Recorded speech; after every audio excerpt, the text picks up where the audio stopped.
Hello and welcome to yet another video. This is the 11th episode of the story in which Naruto almost dies at Final Valley, but fate still wants him to live. The Shinigami takes an interest in Naruto and makes him its first summoner. Watch Naruto as he shows the world what it's like to summon the Death God. This story comes from Kyubi. Make certain to support him, her. Please like and subscribe to show your support. Let's get the show started. The ground erupted from Naruto's Rasengan before the blonde quickly paused and backflipped away. He grabbed his sword that had stuck to a tree and took it back into his hands while he glared back at Obito, who struggled to his feet. The mask Akatsuki member coughed and his Sharingan glared dangerously at the blonde in front of him while he tried to fathom what had just happened.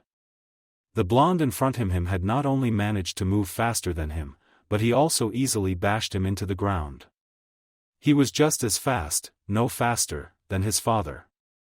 Did he know the Hiraishin? No, there was no account that Naruto had learned it, so what was that? I see. I underestimated you. I didn't think you knew of your father's jutsu. The both of you really can work my nerves. But don't think that one hit saves you, Obito said while Naruto just continued to glare at him evenly. He then channeled his Honshu into his eyes and he noticed the spirits all glaring at Tobi while he did the same. He steadied his hands on his sword while Tobi rubbed his neck. You had asked me about Rinchan. Well, it's quite simple.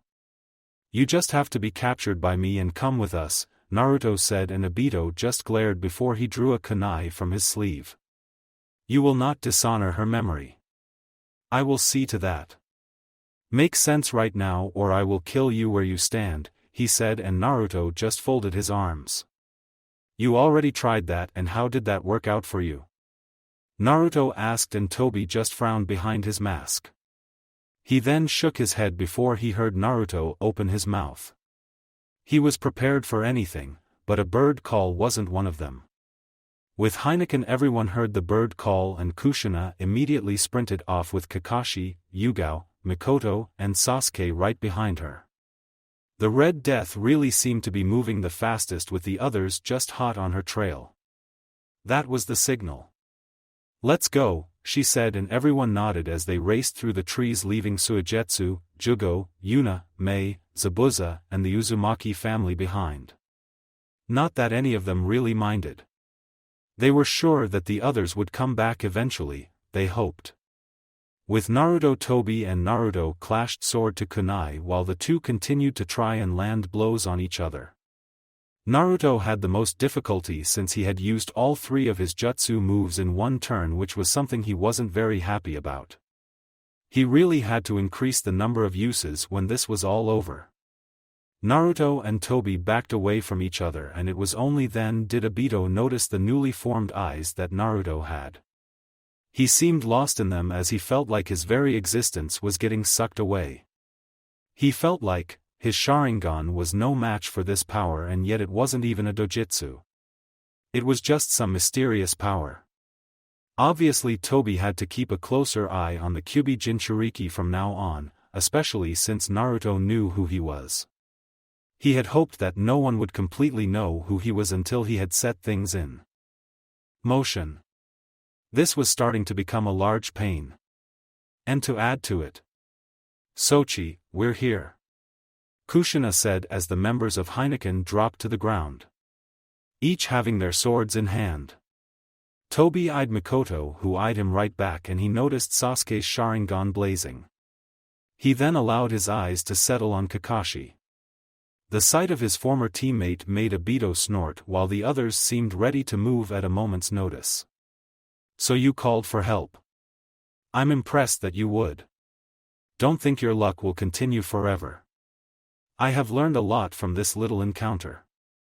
Not you worry, Kyubi Jinchuriki, you will be mine, one way or the other, Tobi said, and Naruto just wanted as Tobi warped away before vanishing from the field without a trace of chakra.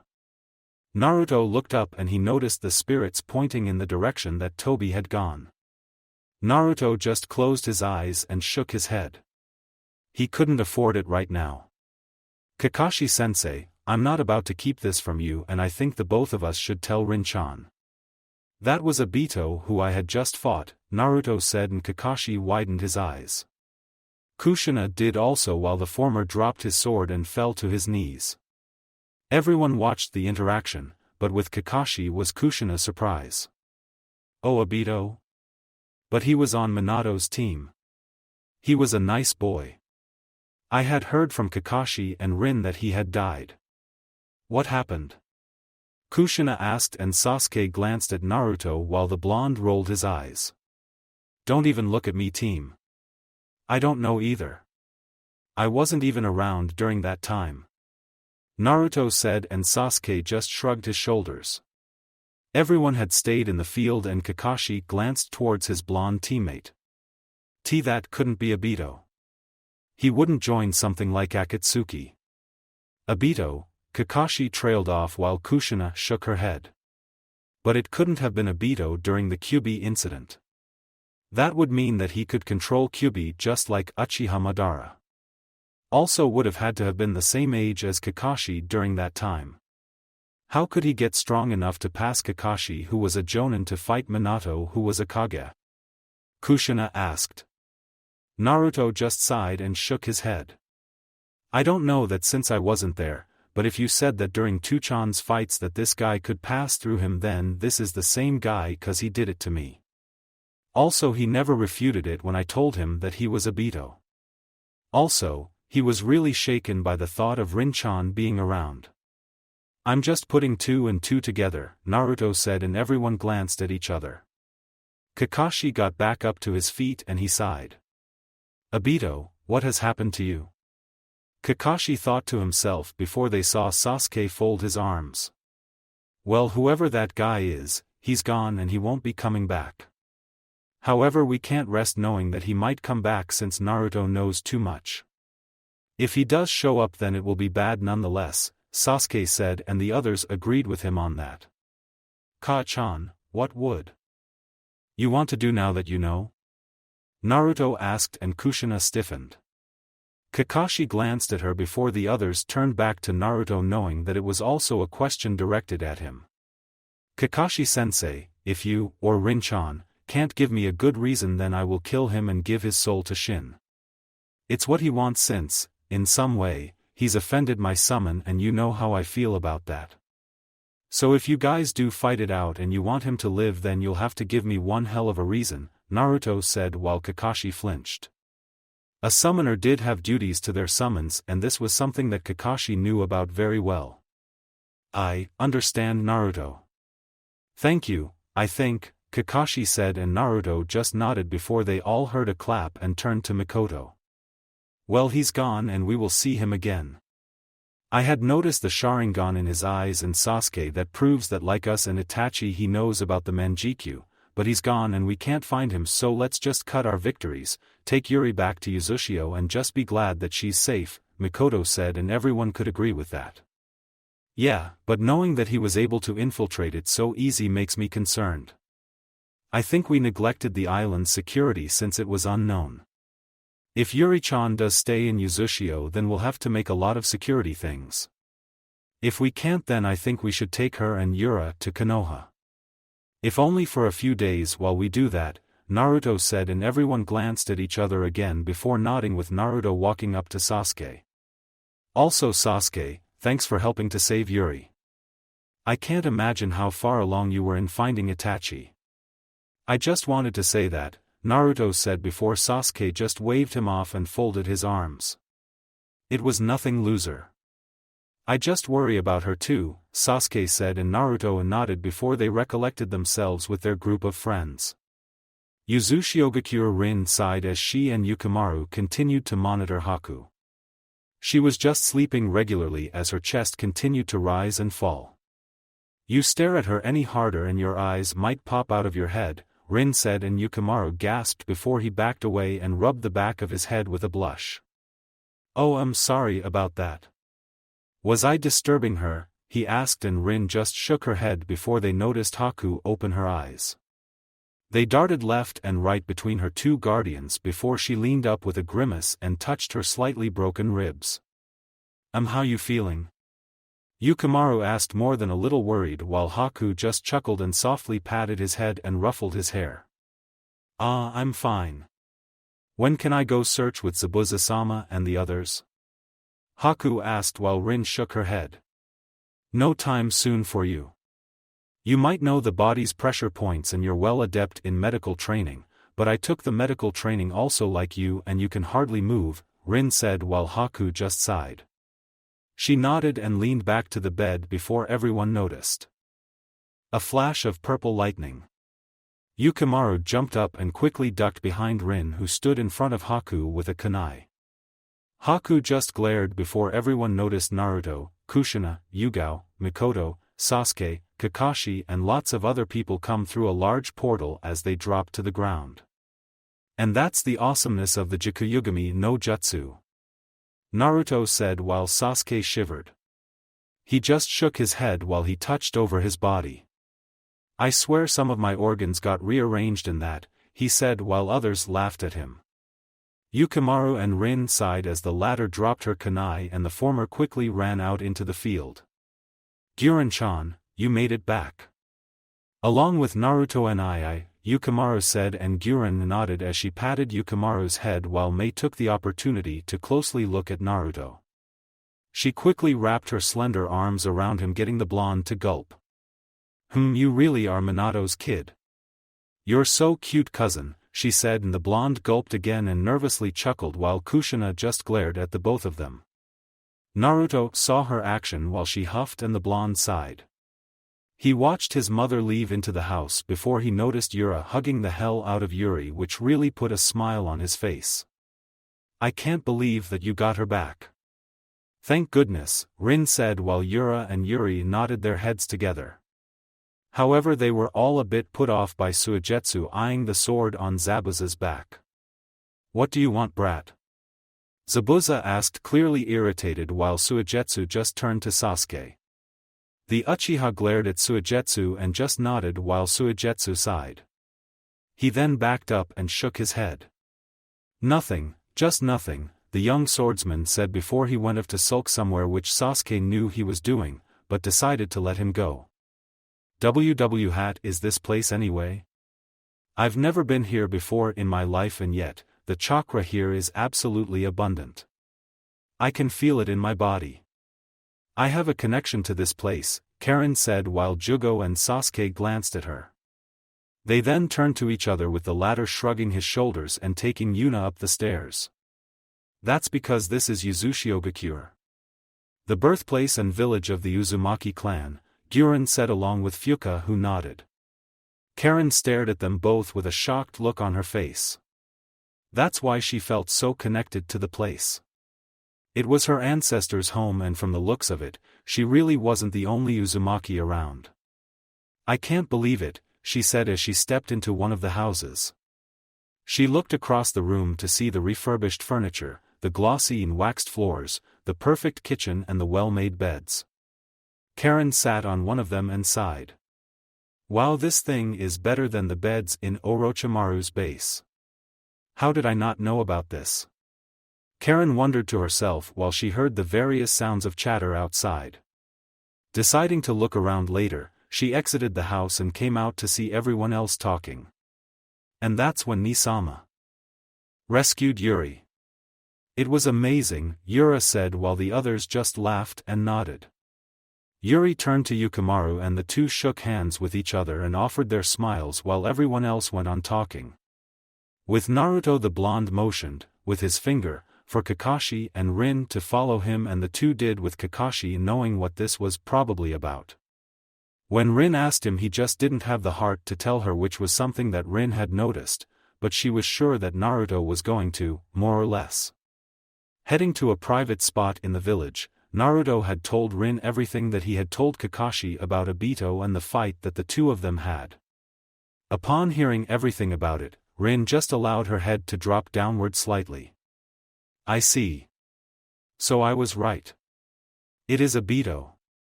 I can't believe that he would do this. What happened to him?" Rin asked, and Naruto just shook his head.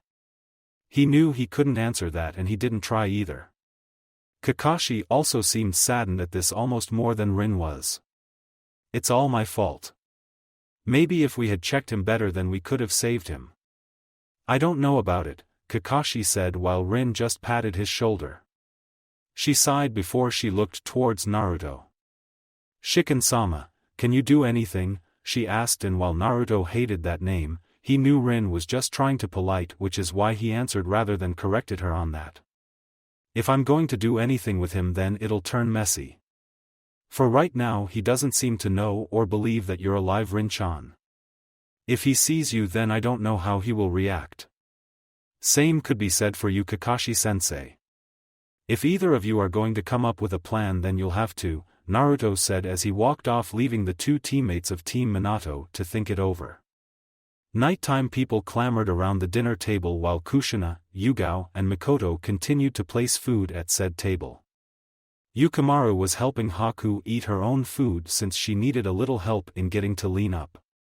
Karen was merely talking with Guren and Mei while all three glared at both Kakashi and Fuka, who were giggling perversely next to each other as they read the book.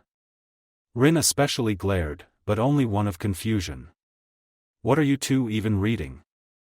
Rin asked as she took the book and read it for a few lines.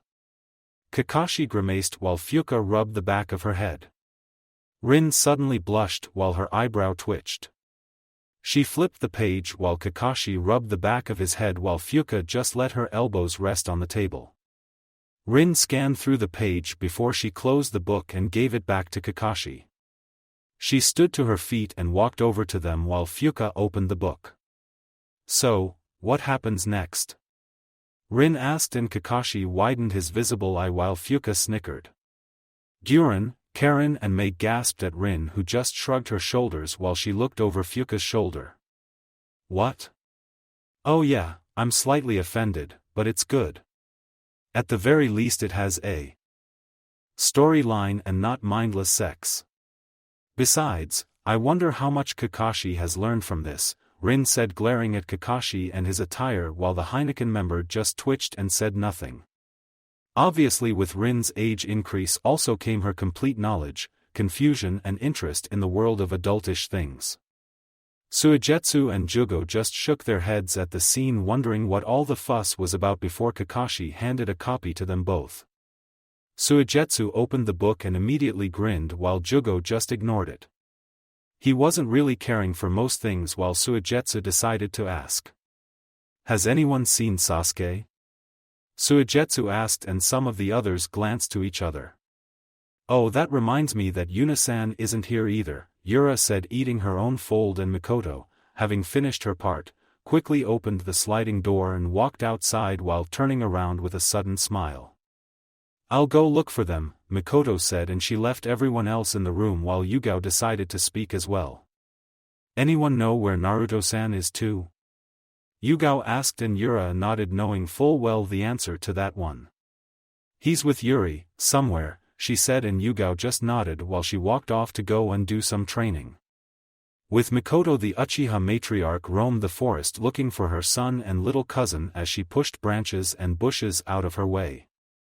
She would have grumbled about the misty air at night time, but she just dealt with it and continued to walk, leaving both the house and the village behind before she came up to a small shack. She raised an eyebrow before she noticed two forms leaning against it. She knew both forms immediately. The form of Sasuke and Yuna. Hey SAS, Mikoto trailed off before she noticed, in shock, Sasuke quickly kissed Yuna while her hands trailed along his torso. Mikoto stood silent as the two cousins continued in their embrace. She stopped walking while she noticed Yuna gently push Sasuke back. Sasuke, I don't know. I do care about you a lot, but I also care about Mikoto-sama. What if she hates me for this? I can't have her hating you too. What would we do if not only she found out, but everyone else did as well? Yuna asked and Mikoto frowned. Sasuke sighed before he brought a finger to Yuna's chin. Then I will tell her myself, and if Ka-san has a problem with it then I will handle it. Sorry, but I'm not letting you go that easily, Sasuke said, grabbing Yuna's arm, getting a surprise out of her. Sasuke, she said, and the Uchiha just narrowed his eyes. Just trust me for a bit, alright? I'll work it out, Sasuke said, and Yuna just nodded her head before Sasuke brought her back into a kiss while Mikoto continued to watch. However, she suddenly jumped slightly when a hand touched her shoulder. She turned and she noticed Naruto with a wide grin and a finger to his lips silencing her.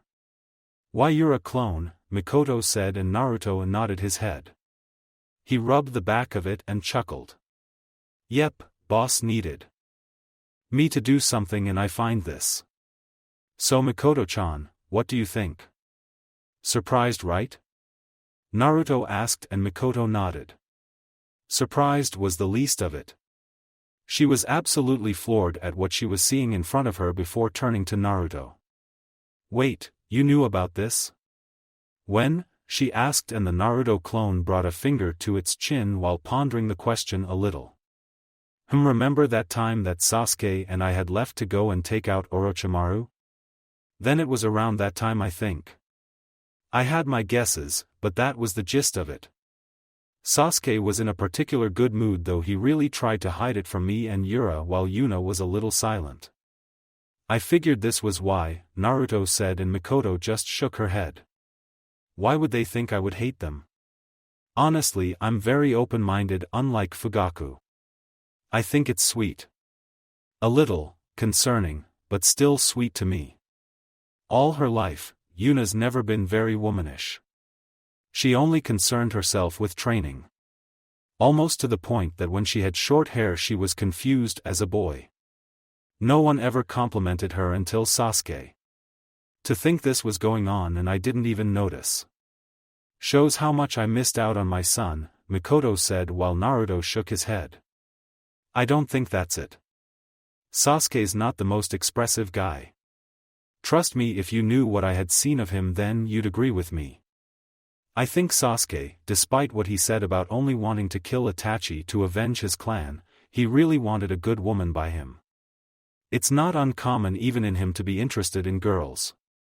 I think he was turned off by the eccentric-ness of a lot of them in Konoha, and being alone he thought that feeling any more emotion for anything would make him weak. If it didn't link him to his goal then he found it weak. I think she's exactly what he needed, Naruto said, and Mikoto just sighed. She continued to see her son and other family make out before they parted. I don't deny that, but to think that they couldn't come to me with it. Is it my fault? Mikoto asked, and Naruto shook his head. Nope. It's not one's fault. Mikoto-chan, there is only one question. When you see Sasuke, is he happy? Naruto asked, and Mikoto turned back. She saw Sasuke just sit on the ground with Yuna snuggling to his chest as they looked at the moon. Yes, both of them are very happy. If that's the case then I can say nothing. I will respect their decision. Both are grown by now to make their own decisions. So until they tell me, I will play dumb. So, when did you convince Kushina of your little thing? Mikoto asked, and it was Naruto's turn to flinch as he chuckled nervously. What are you talking about? I haven't done anything with Ka-chan. Mikoto-chan, you are a sick woman. A sick, Naruto paused as Mikoto glared playfully at him while he sighed and threw his hands up. Alright, yeah, I love Ka-chan, a lot. I would do anything for her. I really would. Sorry, but she, Yura and Yuri are my world, Naruto said. While Mikoto grinned. Is that so? Well, whatever. I'll just wait. Yura-san and Yuri too? Mikoto asked, and Naruto rubbed the back of his head. Yura a few weeks ago and Yuri, tonight, Naruto said before Mikoto snickered and the clone poofed out, showing the end to its Honshu. Oh, this island is weird, Mikoto thought to herself before she walked off. With Naruto, 1 hour earlier Naruto leaned against the wall of Yuri's bed with Yuri leaning against his chest. She sighed happily that she was back in her room and back with her family. She snuggled against Naruto's cheek while the blonde smiled. Thank you for saving me, Naruto and I, Yuri said sort of tiredly while Naruto just nodded. He pulled the covers over her body while Yuri snuggled into them. It's no problem, Yuri. You're my family. I would go through Shin for you, Naruto said, and Yuri just smiled while she opened her eyes and stared up at her brother. Then can you listen to my wish? Yuri asked, and Naruto just rose an eyebrow before he arched his neck down, allowing Yuri's mouth to get close to his ears. What is it? He asked, and Yuri fidgeted in the covers before she smiled and spoke to Naruto. I would like to be treated like you treat Uranichan, Yuri said, and Naruto seemed confused. He glanced down at Yuri's face and he asked for her to elaborate on her wish. I already treat you like a sister. Heck, you are my sister, Yuri. I would always treat you. Naruto paused as he saw Yuri shake her head left and right to him. No, Ni-san. I want to do what you did with Uranichan. I love you, Ni-san. Please kiss me, Yuri said, and Naruto widened his eyes. He lost his voice and that made her chuckle while Naruto looked down. What made you think that I was doing anything with Naruto stopped as he saw Yuri's playful glare. She leaned up and turned her body to him while she touched his cheek. Naruto stiffened from her touch while Yuri blushed with a smile. I know about you and Nechan. It wasn't hard to see. I just know that I love you too, Naruto, and I. When I was captured, I kept thinking if I would ever see you again. To tell you how I felt and to have you know the real me. When you came to save me, you were so cool and I loved you even more. Is it because I'm a little immature? Yuri asked, and Naruto shook his head. No, Yuri-chan, you're a very beautiful young woman. I didn't know you felt that way. You're not immature, but you're like me. Very eccentric. It's one of the many things that I like about you. Are you sure that you feel that way? Naruto asked, and Yuri quickly kissed him, surprising the blonde from the forwardness before he noticed Yuri chuckle as she took his hand and brought it over her waist while the blonde continued and wrapped his arms around her. Both parted and panted. I'm sure, she said, and Naruto just nodded absently, which made Yuri chuckle. She leaned up and scratched her cheek. Well, Ni-chan, don't you have something to say to me? Yuri asked, and Naruto thought for a few minutes before he smirked and nodded his head. I love you, Yuri Uzumaki, Naruto answered, and Yuri nodded before she closed her eyes and leaned against her bed. She was quite tired and Naruto could see why. He just sighed, got up and walked out of the room. Congratulations, Kit. You have risen from the rank of motherfucker to family fucker. A joyous occasion for you. So when are you going to screw those two sisters? Huh? Kyubi asked, and Naruto's eyebrow twitched before he opened and closed the door. Akatsuki base, so, Deidara is dead from Uchiha Sasuke. His power has grown, but that doesn't explain why you look so ragged, Pain said to Tobi, who was leaned up against the wall. He grumbled underneath his mask as he tried to walk straight, but Naruto's Rasengan to his back had left him more than a little injured. It had caused a great measure of pain to his spine, which he was focused on healing at the moment. My state of attire is not your concern, Nagato. You just need to tell me how everything is coming, Tobi said, and Nagato just glared evenly while Konan tried to remain impassive, but mentally she just gave a little smirk. She never liked Tobi anyway. He was always a mysteriously idiot, and Konan was sure that his plan wasn't what she thought it was. We have all except the Hachibi and the Kyubi. Konan and I had found the Rokubi in a place near Fire Country. We took the opportunity and it worked well. Nothing more than that. Is that what you wanted to know? Pain asked while Tobi grumbled and leaned back against the wall. That's right. However, I will need to find some way of Uchiha Sasuke meeting Itachi. Once he learns that Itachi was manipulated by the village, then he'll let his rage take over, Tobi said while Nagato and Konan just nodded. The Kyubi Jinchuriki took out Haiden and Kakuzu. He also had a hand in Sasori's death. The growth that he has displayed has been interesting. However, I think that if we're going to have any chance of taking him, then it will have to be soon. The longer we still, the stronger he gets, Conan argued with them both. Toby glanced at her while Nagato nodded. That is plausible, but he is nothing before a god. I will deal with him when the time comes, Nagato said before he felt Toby's chakra increase heavily. He glared at Nagato while Nagato glared back. Both of their individual chakra signatures flared and Conan just felt the need to take one step back. I will tell you this only once, Nagato. Do not underestimate the Kyuubi Jinchuriki.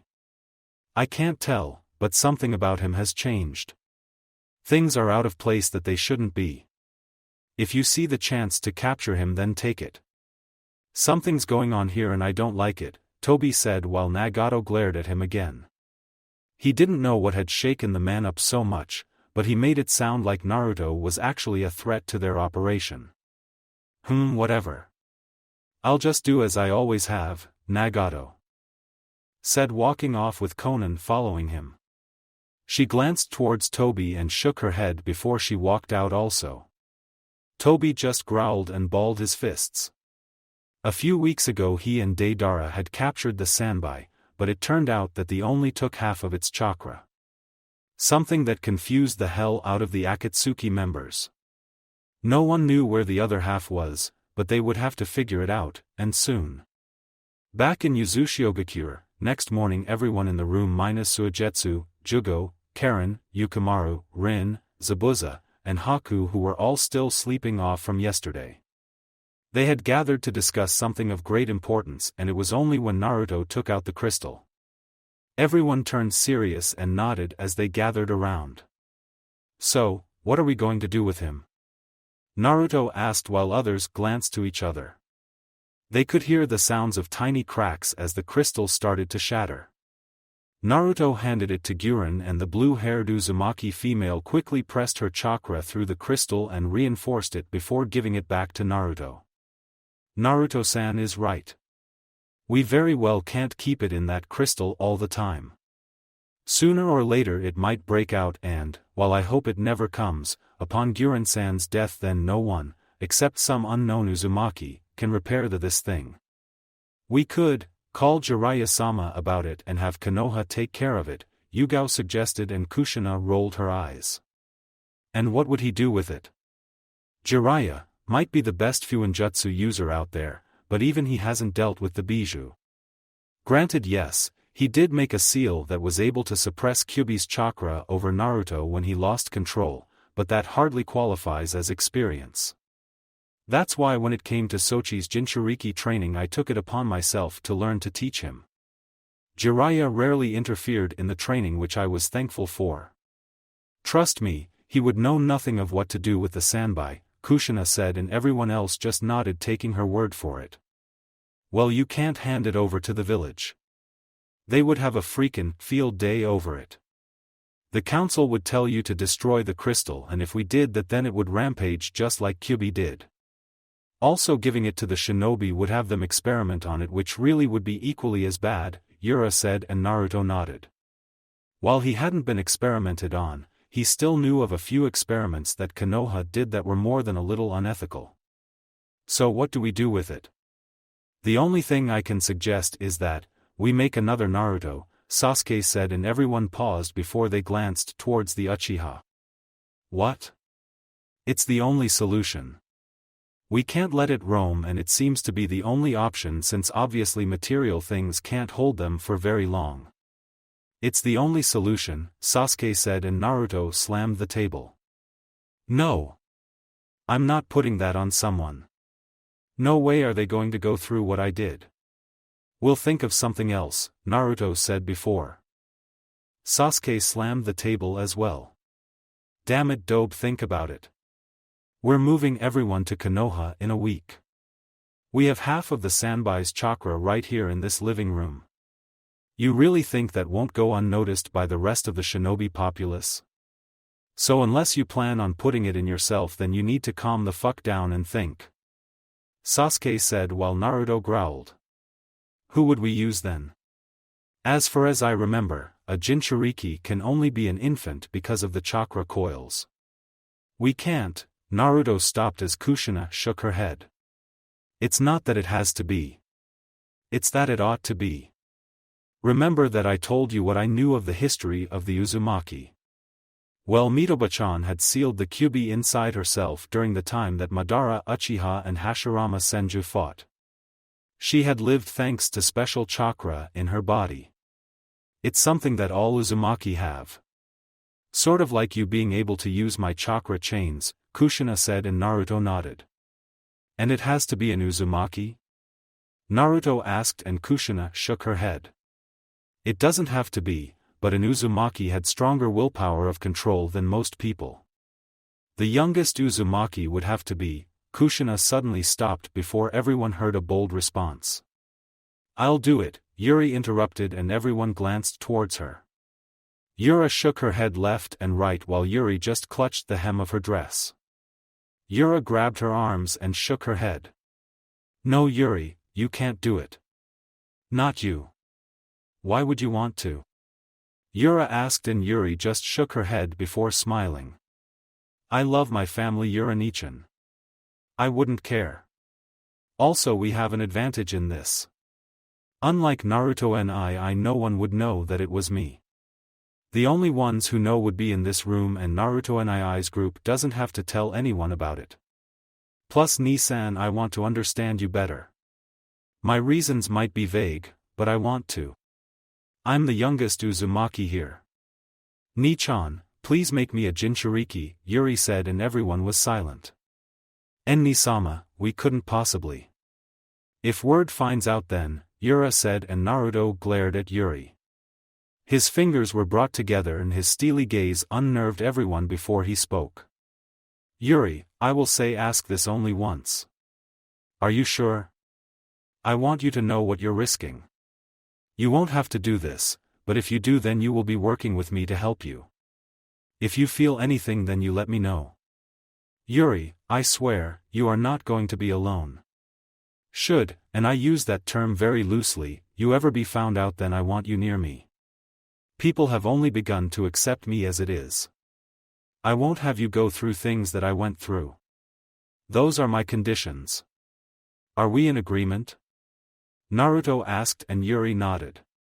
She knew from the tone of his voice that it wasn't one of her new lover, but of her older brother and more experienced Jinchuriki. Understand, Naruto and I promise to use the power responsibly. I will try to stay as close as possible and be as careful as possible. I will train with you. And Kyuubi-san monthly in the power. We will also have Kushina-sama check the seal every 3 years. I agree, Yuri said, and Naruto closed his eyes while he got to his feet. Yura, do you agree? Naruto asked, and Yura's hair shadowed her eyes. She just sighed and stood to her feet before she brought Yuri into a hug. No matter what's inside of you, you will always be my sister, as well as a fellow Uzumaki. Go ahead, Nisama, Yura said, and Naruto nodded. He, Kushina, and Yuri walked off with the crystal in hand while everyone else could only watch. I think I would like an alliance with Konoha. If only to keep my family closer than before. Would it be possible if I could have Tsunade visit Kiri? Seeing this has convinced me of some things, Mei said to Kakashi, and the Jonin just smiled. We'll be sure to tell Tsunade-sama upon our arrival to Konoha. Mizukage-sama, Kakashi said, and Mei nodded before she spun on her heel and quickly went to the shore to leave. She had stayed from Kiri for too long and it wouldn't do good for the village to bear her absence. Guren and Fuka waved goodbye to her while Mei just smiled and left. With Naruto, Kushina and Yuri, Kushina guided Naruto and Yuri down the stairs of the Uzushiogakure mansion and into the main sealing hall where her own sealing had taken place.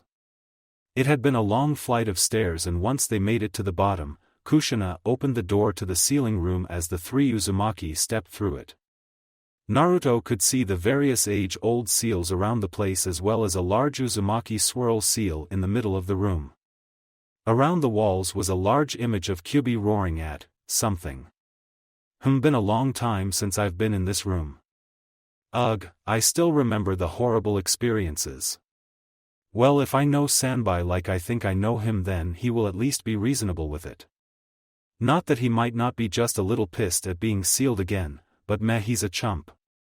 He'll be fine, Kyubi said, trying to reassure Naruto, and the blonde appreciated the effort even if it didn't take it all away completely. This is where Kyubi was sealed into me. It will also be the place of the Sanbai. Yuri, take off your shirt and sit in the center of this swirl, Kushina stated, and Yuri nodded. She unbuttoned her top and Naruto's eyebrow twitched before he closed his eyes. Sochi, you aren't going to be able to transfer the Sanbai if your eyes are closed. Don't be so flustered, Databane, Kushina said, and Yuri snickered while Naruto opened his eyes to the sight of a dark red bra strap and the lovely red hair that almost covered it. Like it, Naruto nii? I thought you liked a red design, Yuri said, and Kushina's ear twitched while Naruto gulped. He rubbed the back of his head while Kushina turned to her son. Oh yes, Sochi does love the red color. It seems that he just can't get enough of it, Kushina said while Naruto rubbed the back of his head. Kushina then shook her head and with a sigh instructed Yuri to lay down in the swirl.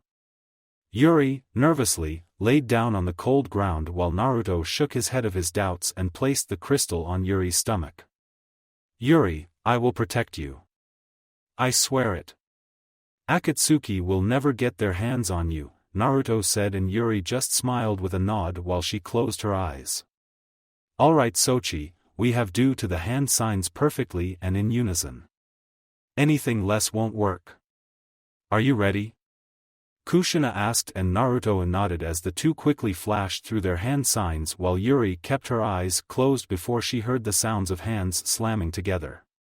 Fuinjutsu, Jumio Sechiku no Jutsu, sealing technique, bonding the two lives technique, Naruto and Kushina said at the same time before they both placed their hands on Yuri's chest. Yuri twitched, but other than that remained unmoving. She sighed and everyone heard a low roar as the Sanbai's chakra threw into the air. It swirled around before it was slammed into Yuri.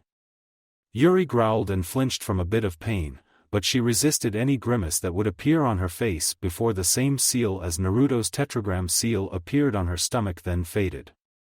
It was all a quick instant, but the jewel dropped to the ground, harmless. Shouldn't she be waking up now? Naruto asked worriedly while Kushina sighed. She patted Naruto's shoulder trying to ease his worry as she laid her head on his shoulder. It'll be alright. It took me a bit of time to wake up as well, but we both did it instead of 5 people and we have more chakra than them, so she should be waking up right about now, Kushina said, and Yuri opened her eyes while she glanced around the room and leaned up. How are you feeling? Naruto asked, and Yuri just smiled. No different than I was when I was myself. Well, I think that's a good thing anyway, Yuri said while Naruto smiled and patted her shoulder. It is. Trust me on that much, Naruto said to her, and Yuri just nodded with a small smile on her face while Kushina helped her to her feet and the three walked out of the room. Konohagakure, 1 week later. Tsunade smiled at the report given by Heineken, but also in slight anger. She had read the report that one of the Akatsuki went for them, but Naruto drove him off. They had also met with the Mizukage, who was interested in forming an alliance, but not only that. They had also spoke of escorting a few people who would want to be known as clansmen to the Uzumaki clan. It would help Konoha's economy as well as their political structure, but also it might even have Tsunade meeting more family on her grandmother's side. It wouldn't be that bad. I guess naturally they would want to be around then. Kushina told me in the report that she had been training them, so I guess there would be no need for the academy in their opinion. I wonder if I should test them against the others, then that should work out just fine, Tsunade said before she sighed. Before she could work with Kiri, she had to work on Kumo with their matters first, as they had things to talk about. She was hoping that she could bring at least 2 or 3 of Heineken with her. Maybe Naruto and Yugao or something like that. She just needed a few of them along. For some reasons, she felt safe with them around. Tsunade-sama, I have relayed Kiri your message of an alliance. I have also been informed that Sakura-san is currently heading the hospital under her shift. Also, the council wants to speak with you before the members of Heineken arrive, Shizun said, coming through the door, and Tsunade nodded her head. She rubbed her temples lightly and leaned back in her chair. What do those old fools want? Don't they know that I have more important shit to worry about than their shit? Tsunade asked while Shizun just nodded and rubbed the back of her head sheepishly. Well, at least Naruto-kun is coming back and so are the others, Shizun said while Tsunade just shrugged her shoulders and stood to her feet. I can only wonder who the brat is bringing. Hopefully no one troublesome, or I swear this is going to be a headache walking, Tsunade said, and Shizun just laughed lightly before Tsunade opened the door. Also, has the word stopped? Tsunade asked, and Shizun's smile descended slightly while she clutched her notepad. Tsunade glanced towards Shizun, and the secretary to the Godame just shook her head. Well, actually it's rather jumbled. Some people are making bets as to who can figure out Naruto-kun's contract. Also, a word through the vine is that a few wished to sell the contract to the highest bidder. Some just acknowledge it while others think that Naruto-kun lied at the funeral to cover his own skin. They think that they deserve to know, as Konoha has a record of every single contract that people have signed. Especially the toad, slug and snake, which I might add that Jiraiya-sama is still shocked that Naruto ended said contract, but upon learning why, then he's looking for answers. Answers that he is sure to try and get from Naruto-kun and his team, Shizun said, and Tsunade just sighed with a nod. No doubt this is why the council wants to see me. Naturally, I gave Naruto and his team the authority to deny taking orders from anyone but me. However, if people pester them, then I'm sure that the brat will either kill them or send them to his summon, which is the same anyway, Tsunade said with a heavy sigh as she closed the door with Shizun following her out. Konoha border, are you sure that they aren't going to attack us once they see us? I mean, I'd rather not have Yukimaru killed because of me, Guren said while the others continued to walk along the ground. Everyone just snickered at her while Naruto shook his head. Alright, we hate Orochimaru as much as the next person, but I don't think Bachan will go that far. She at least knows how to be fair, at least. Not to mention that she'll be more than willing to listen if it's from us. You need to stop worrying so much. Also, Yuri, how are you holding up? Naruto asked while Yuri just smiled and skipped along the road. She looked back to her Uzumaki brother and grinned. Holding up just fine, Ni-chan. Also, Sanbai-chan has been silent for the past week. Now who's worrying too much? Yuri asked, smiling, and Naruto just rolled his eyes along with Yura. Yuri, that's enough out of you. We're about to go to Nisama's home village.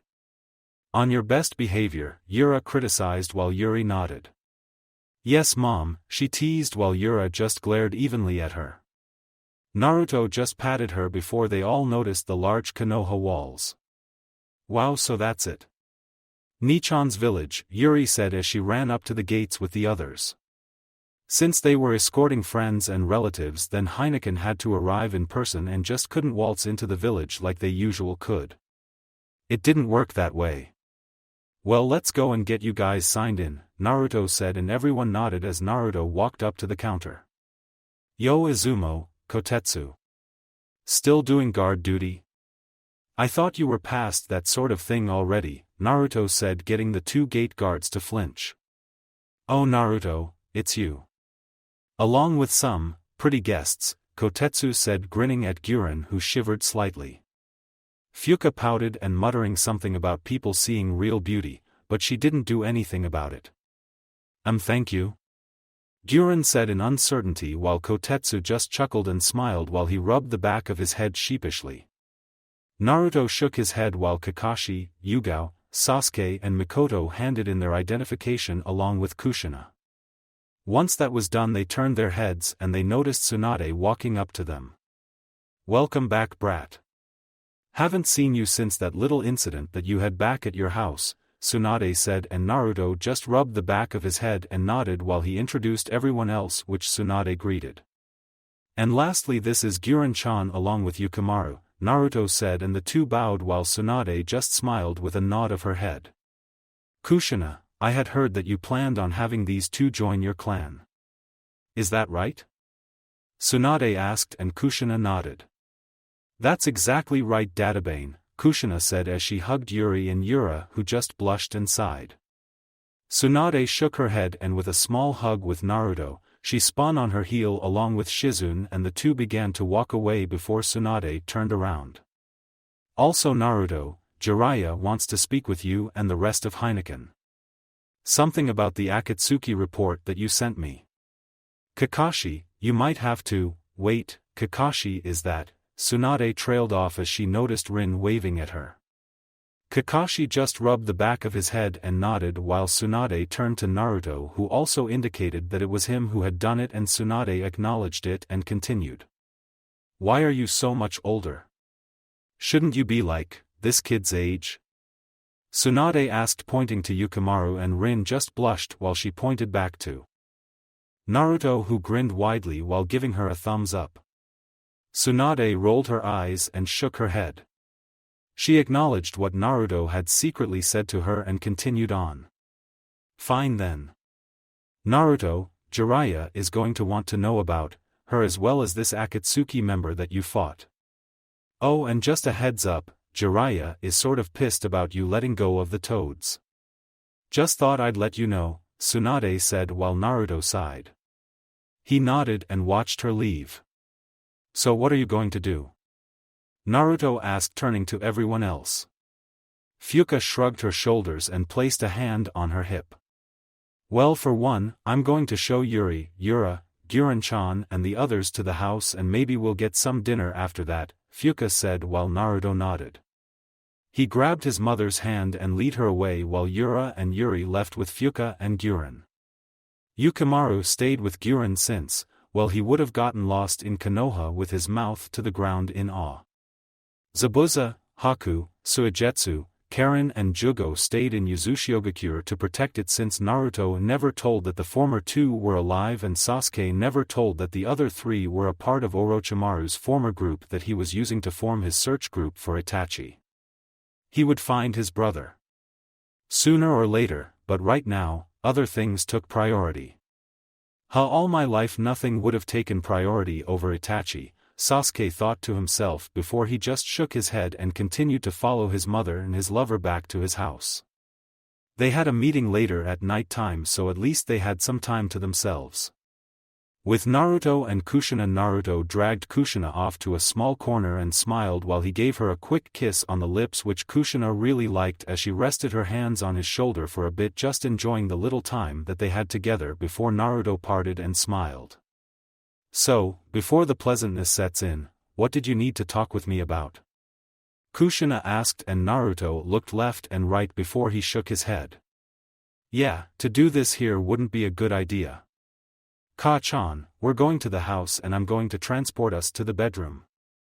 I really need to check something that Shin talked with me about, Naruto said, and Kushina narrowed her eyes, but nodded while Naruto snapped his fingers, opened a portal, and the two Uzumaki disappeared to their house.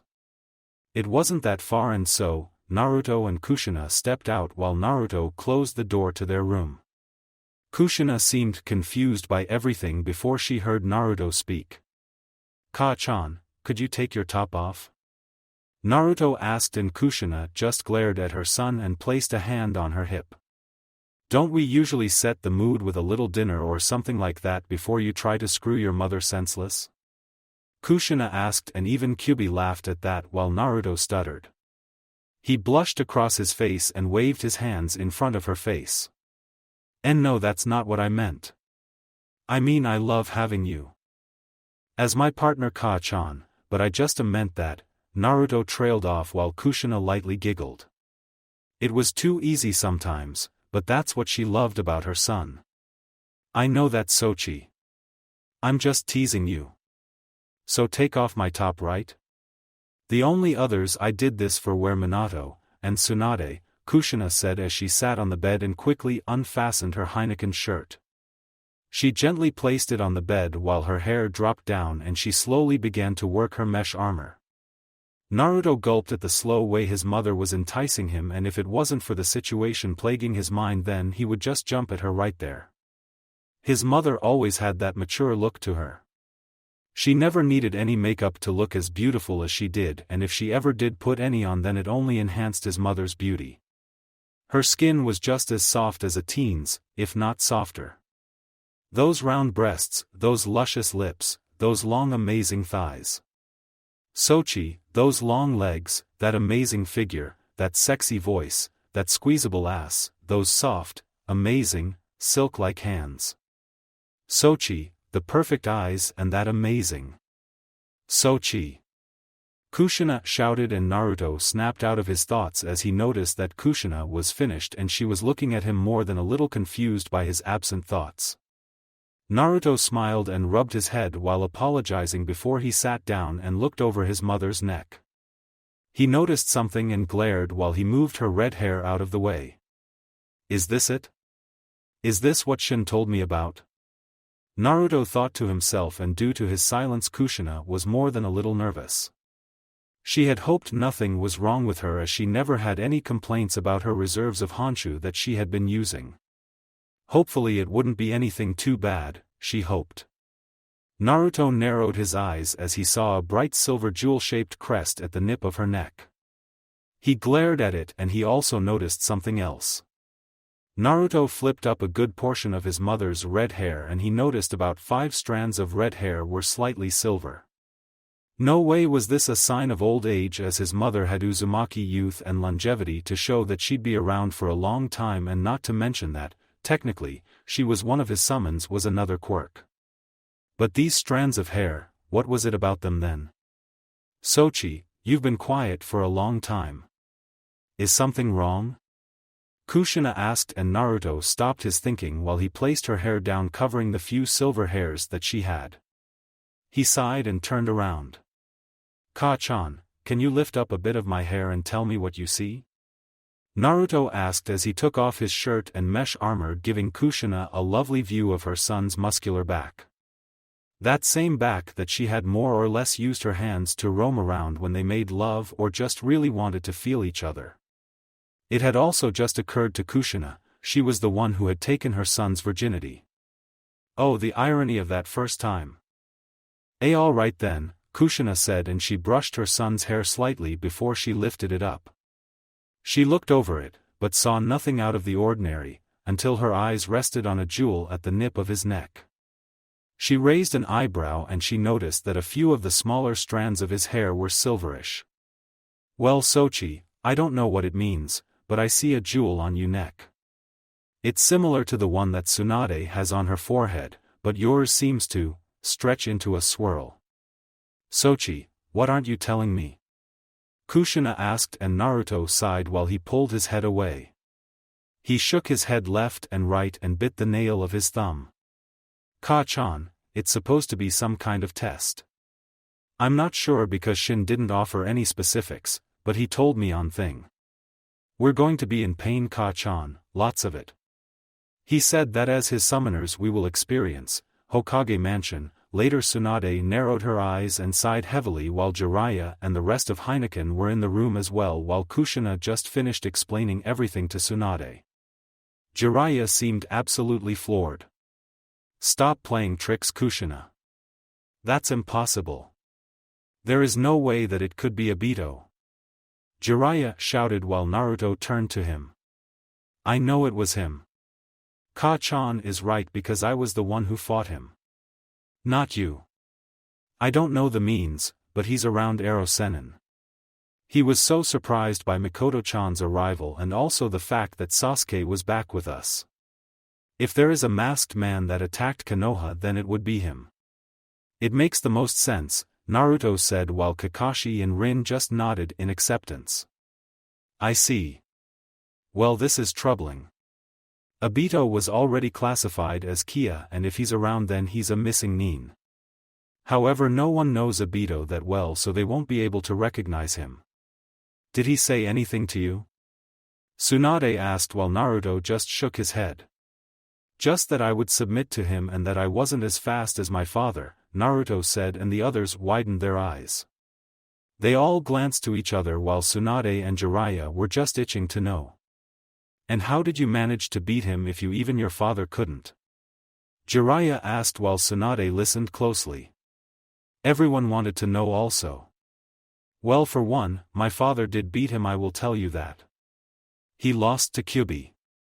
How I managed to beat him, with my newest jutsu that I created with Ka-chan, Naruto said, and Jiraiya gasped.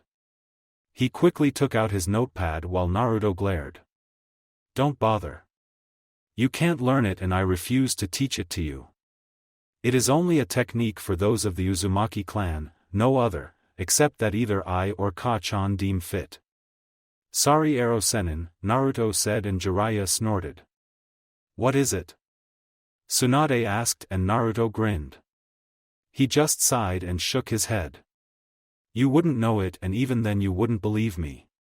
It's jutsu that goes beyond the limits of chakra. My and Ka-chan's jutsu can stop time, Naruto said while Tsunade and Jiraiya glanced at each other. None of the members of Heineken were confused as they all experienced the technique that Naruto was talking about.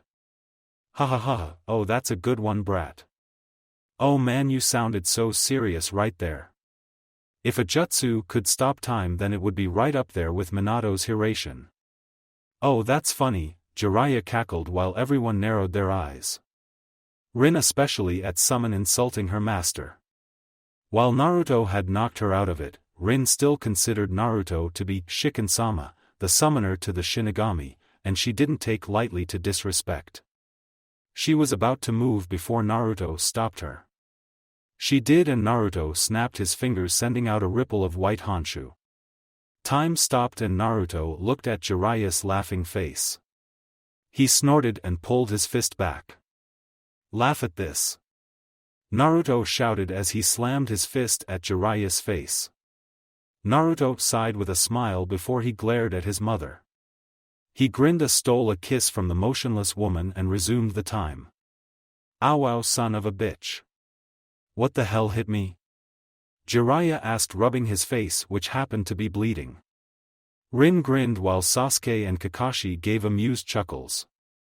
Mikoto and Yugao shook their heads and Kushina blushed.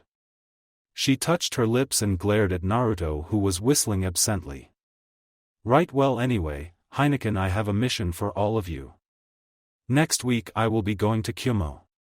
Something about exchanging information along with the territorial boundaries and the such.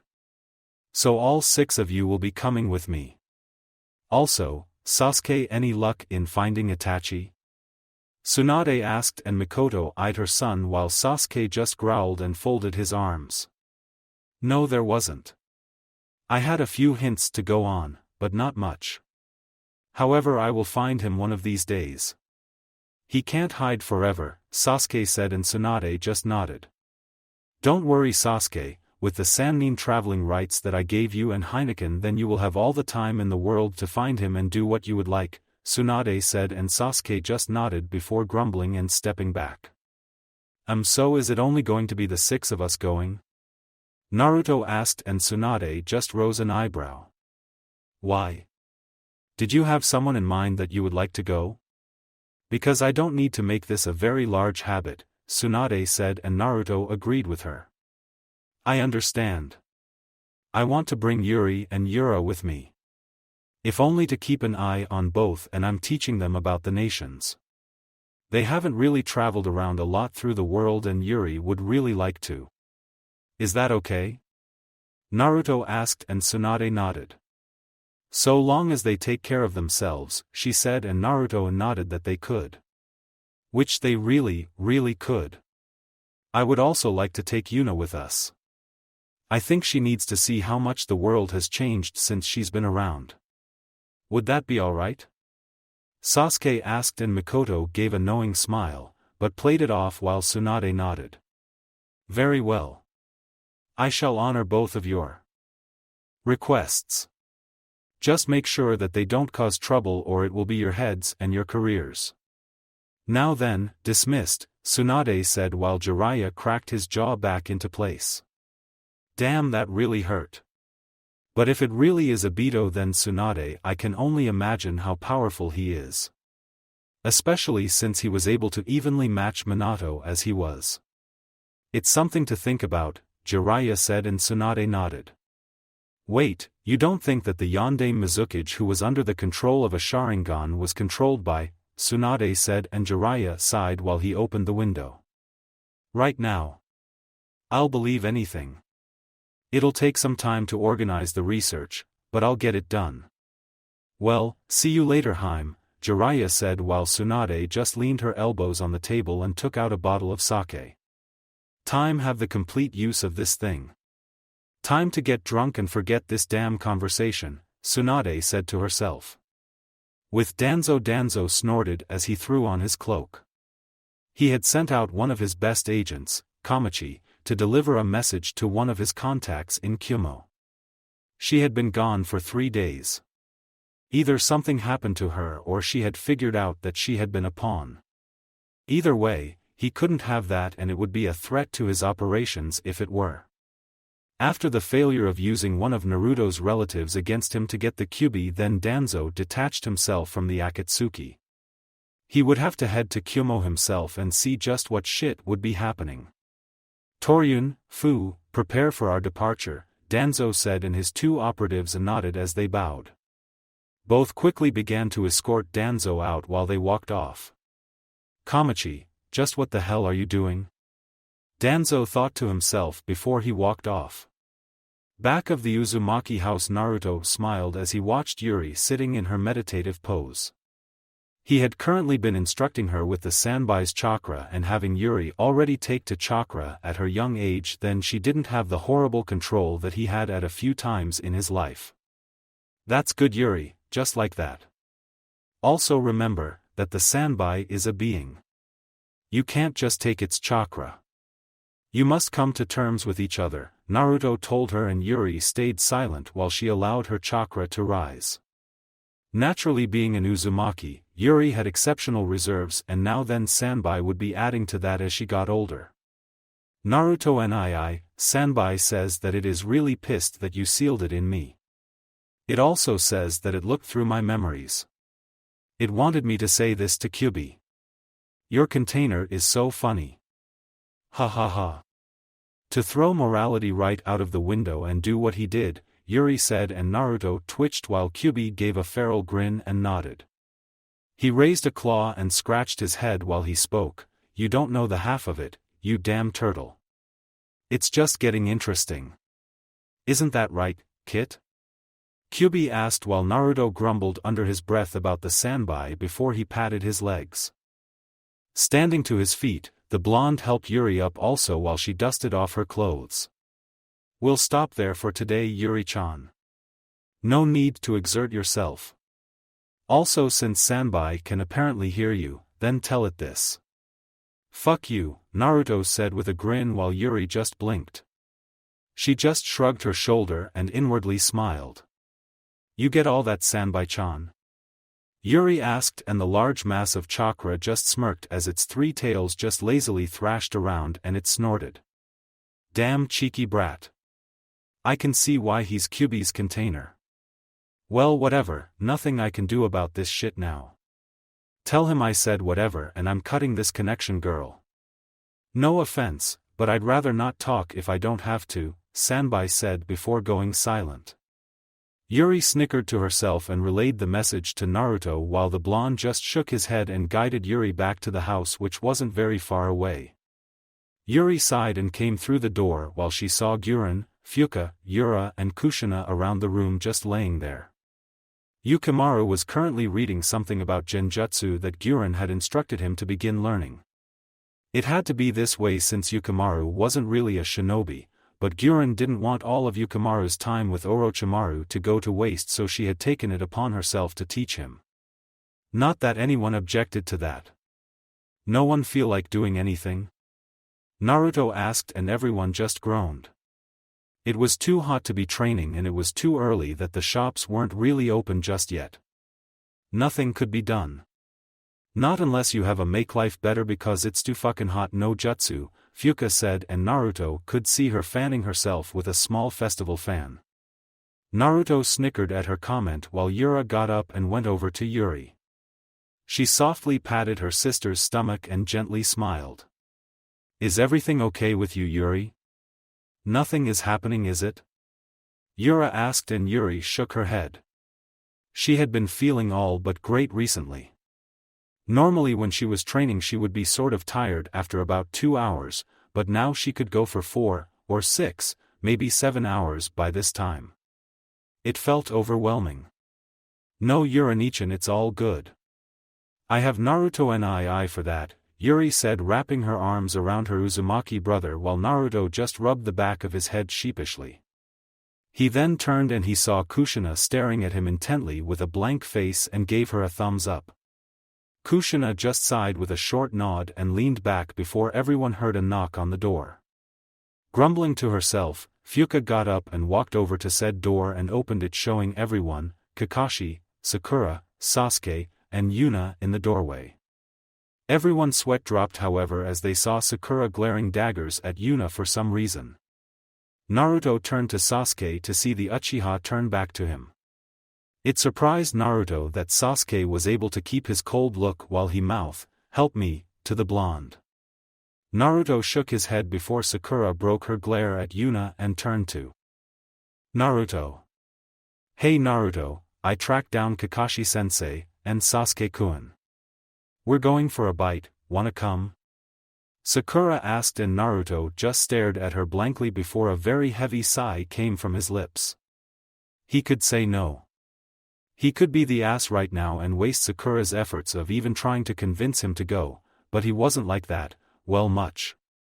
Yeah, his training with Shin had done quite a bit on his personality as well his outlook, but if what he was seeing was right then Sasuke was right in the crossfire of Yuna and Sakura. And who was he to not make fun of a comrade in need? And then help them. Alright, fine. It's too hot to be staying in this house anyway. You guys have any plans?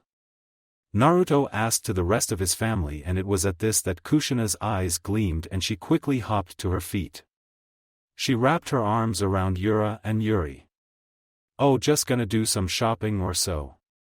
See you later, Sochi, Kushina said sweetly, a little too sweetly if Naruto had a hint.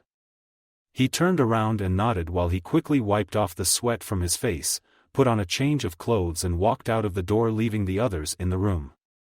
Do we really have to go shopping? Yura asked and Kushina nodded with her winning smile and dragged the two young Uzumaki out of the house and into the blazing sun. You know, we should do something too instead of lazing around the house, Guren said, and Fuka arched her head over the arm of the couch. Oh? And what would you suggest? The red-haired flirtatious Uzumaki, and Guren smirked while she glanced toward Yukimaru. The young boy felt a sudden chill go down his spine and he looked over his book. What is it, Guren-san? Yukimaru asked and Guren smiled while she stood to her feet. Fuka did the same and the two nodded to each other before they each grabbed Yukimaru's arms and hoisted him into the air. Yukimaru, it is time that you learned, Guren said as they opened the back door and walked into the woods with a struggling Yukimaru in the distance. With Team 7 having left the Namikaze house behind in the distance of the forest, Kakashi and Naruto snickered while Sakura growled at the new woman standing, in her opinion, too closely to Sasuke. Who was she? And why had Sakura never seen her before? The bitch, thinking she could muscle in on what was hers by right. She had loved Sasuke more. This bitch, who did she think she was? Okay, now long is your little fangirl going to stare at me? Yuna whispered while Sasuke shuddered. He then growled and shook his head left and right. She's not mine. Just ignore her. We're only doing this since Kakashi said that it would be nice to be together for once, Sasuke said while Yuna just sighed and folded her arms. She just shook her head and grumbled. Well, I don't need to be here then. I'm going to the hot springs since they're open at this time. See you later, Sasuke, Yuna said before she kissed Sasuke's cheek. Sakura dropped her jaw to the ground and she noticed Yuna send a glare her way while Kakashi and Naruto glanced to each other. They grinned and watched Yuna Shunshin from the streets, just leaving them there. So, where are we going to eat? Naruto asked while Sasuke shrugged his shoulders. Kakashi did the same before Sakura's hair shadowed her eyes and she firmly grabbed Sasuke's shoulder. Who is that, Sasuke-kun? Sakura asked while Sasuke just glared impassively at her. He didn't know what this sudden mood change was. Okay, fine, so he did know. He wasn't ignorant by a long shot. He knew what Sakura had meant when she had asked that. Obviously she was upset, but Sasuke really didn't feel like telling her. He was the one to choose who he gave his time to, and that person just wasn't Sakura. She's my girlfriend. Does that answer your question? Sasuke asked, and Sakura's eyebrow twitched while she scoffed. She was better looking than that bitch, right? She had a lot going for her, right? Sakura just let her arms fall to the ground while an uncomfortable silence came over the area. Kakashi and Naruto inched away from them both while Naruto took this opportunity to turn to Kakashi. It's weird that you would agree to that, Kakashi-sensei. I thought you'd like to stay with Rin-chan, wherever she is, Naruto said, and Kakashi gave an eye smile while Naruto wrapped his hand around his neck. I mean, I thought you two would be acting out a scene from Erosenen's books or something like that, Naruto finished, and Kakashi looked at his book, then back at Naruto.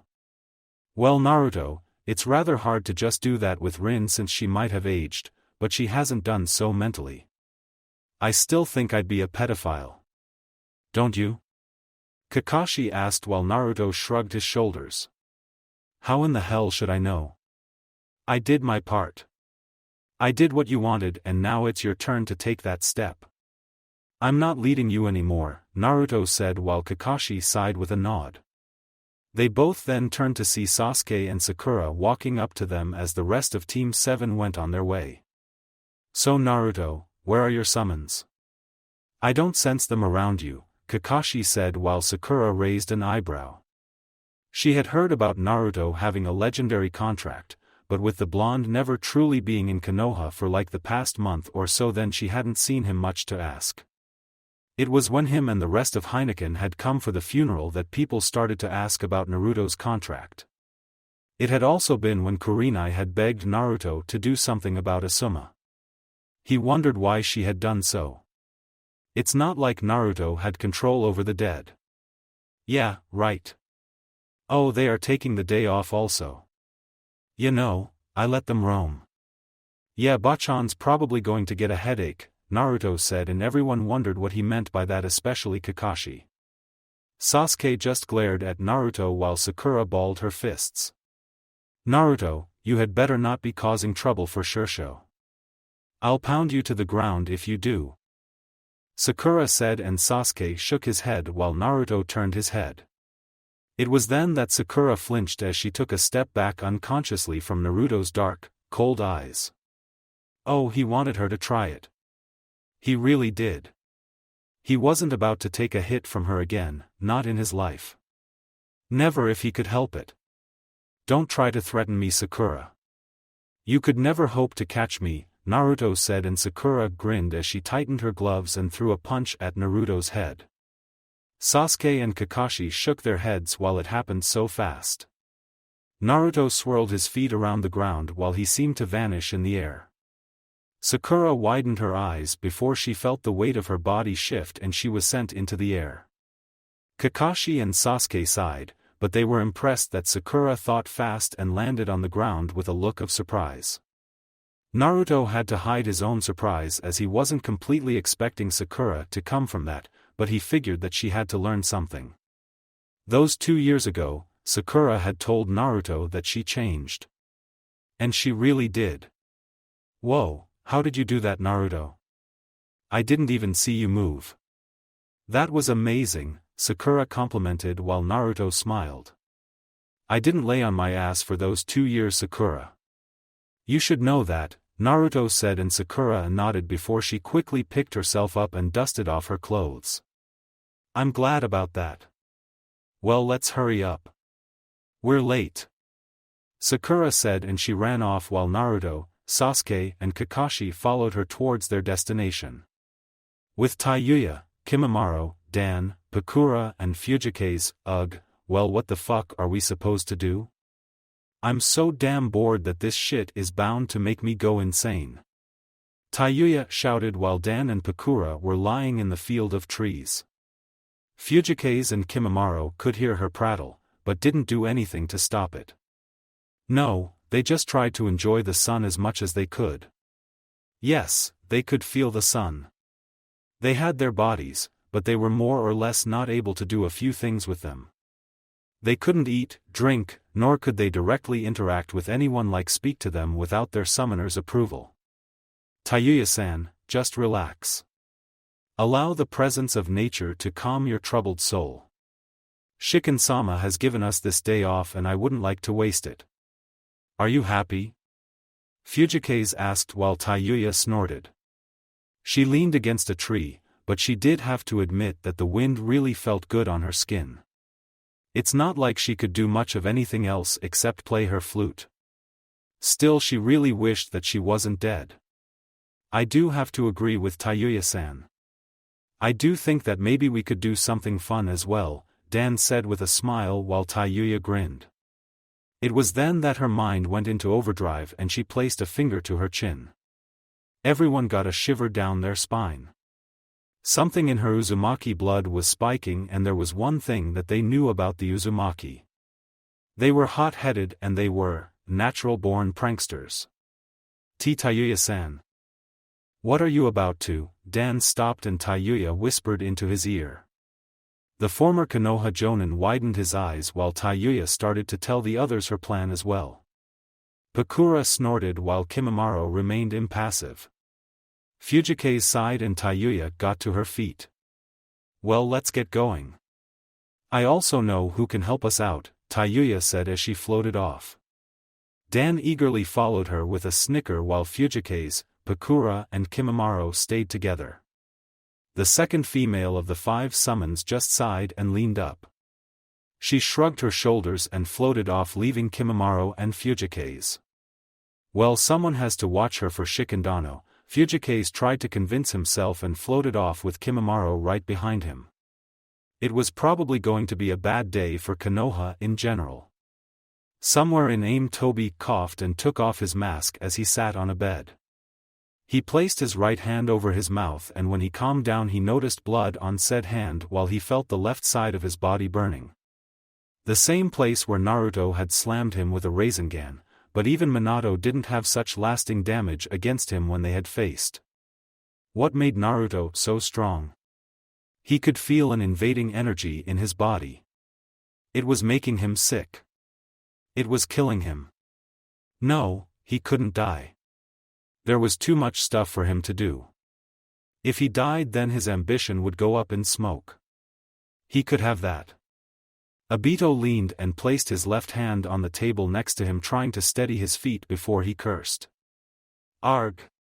He shouted and fell to the ground. He coughed again before using his right hand and getting to his feet. What was this presence that was invading his body? It also felt like his body was crumbling at the seams. Toby looked up and he noticed Konan and Nagato in the room. He quickly steeled his face and resisted the pain while he placed on his mask. He steadied himself and turned back to his 2 partners. What is it? He asked while Konan glanced towards her only friend. Nagato just folded his arms. Why are you so injured? It has been a week and a half since your proclaimed assault on the Kyubi Jinchuriki. You look like you are about to crumble from sickness, Nagato said. Nothing could get past the eyes of a god. Not even the ever so obvious things. Maybe the Kyubi Jinchuriki is too much for you, Pain asked before he had a glare casted at him. I will be fine. Just do your job. It's as simple as that. Understood? Toby asked before he walked out of the room. Whatever Naruto did to him, it was affecting his chakra, and badly. He had some research to go do. Konohagakure, Council Room Tsunade was never known to be a tolerant woman. While she had tolerated a lot, she still wasn't about to be walked over by people, and that included the council.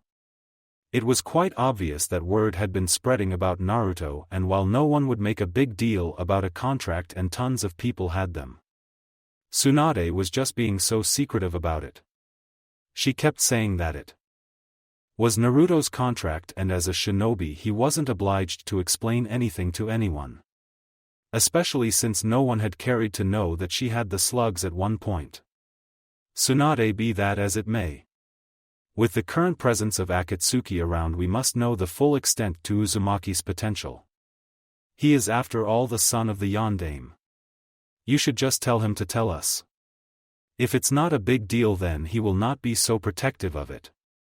Unless you're hiding something from us, Tsunade, Koharu said while Tsunade kept her face buried in her hands.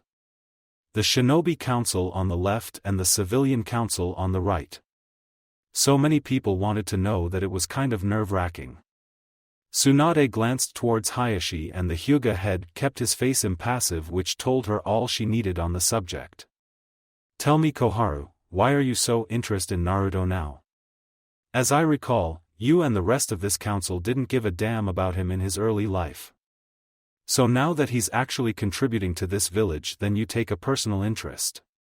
In case you have forgotten, but you are already overstepping your boundaries, Tsunade said while Koharu steeled her gaze, but she didn't have anything that she could say against such a claim, since she knew that Tsunade was very much right.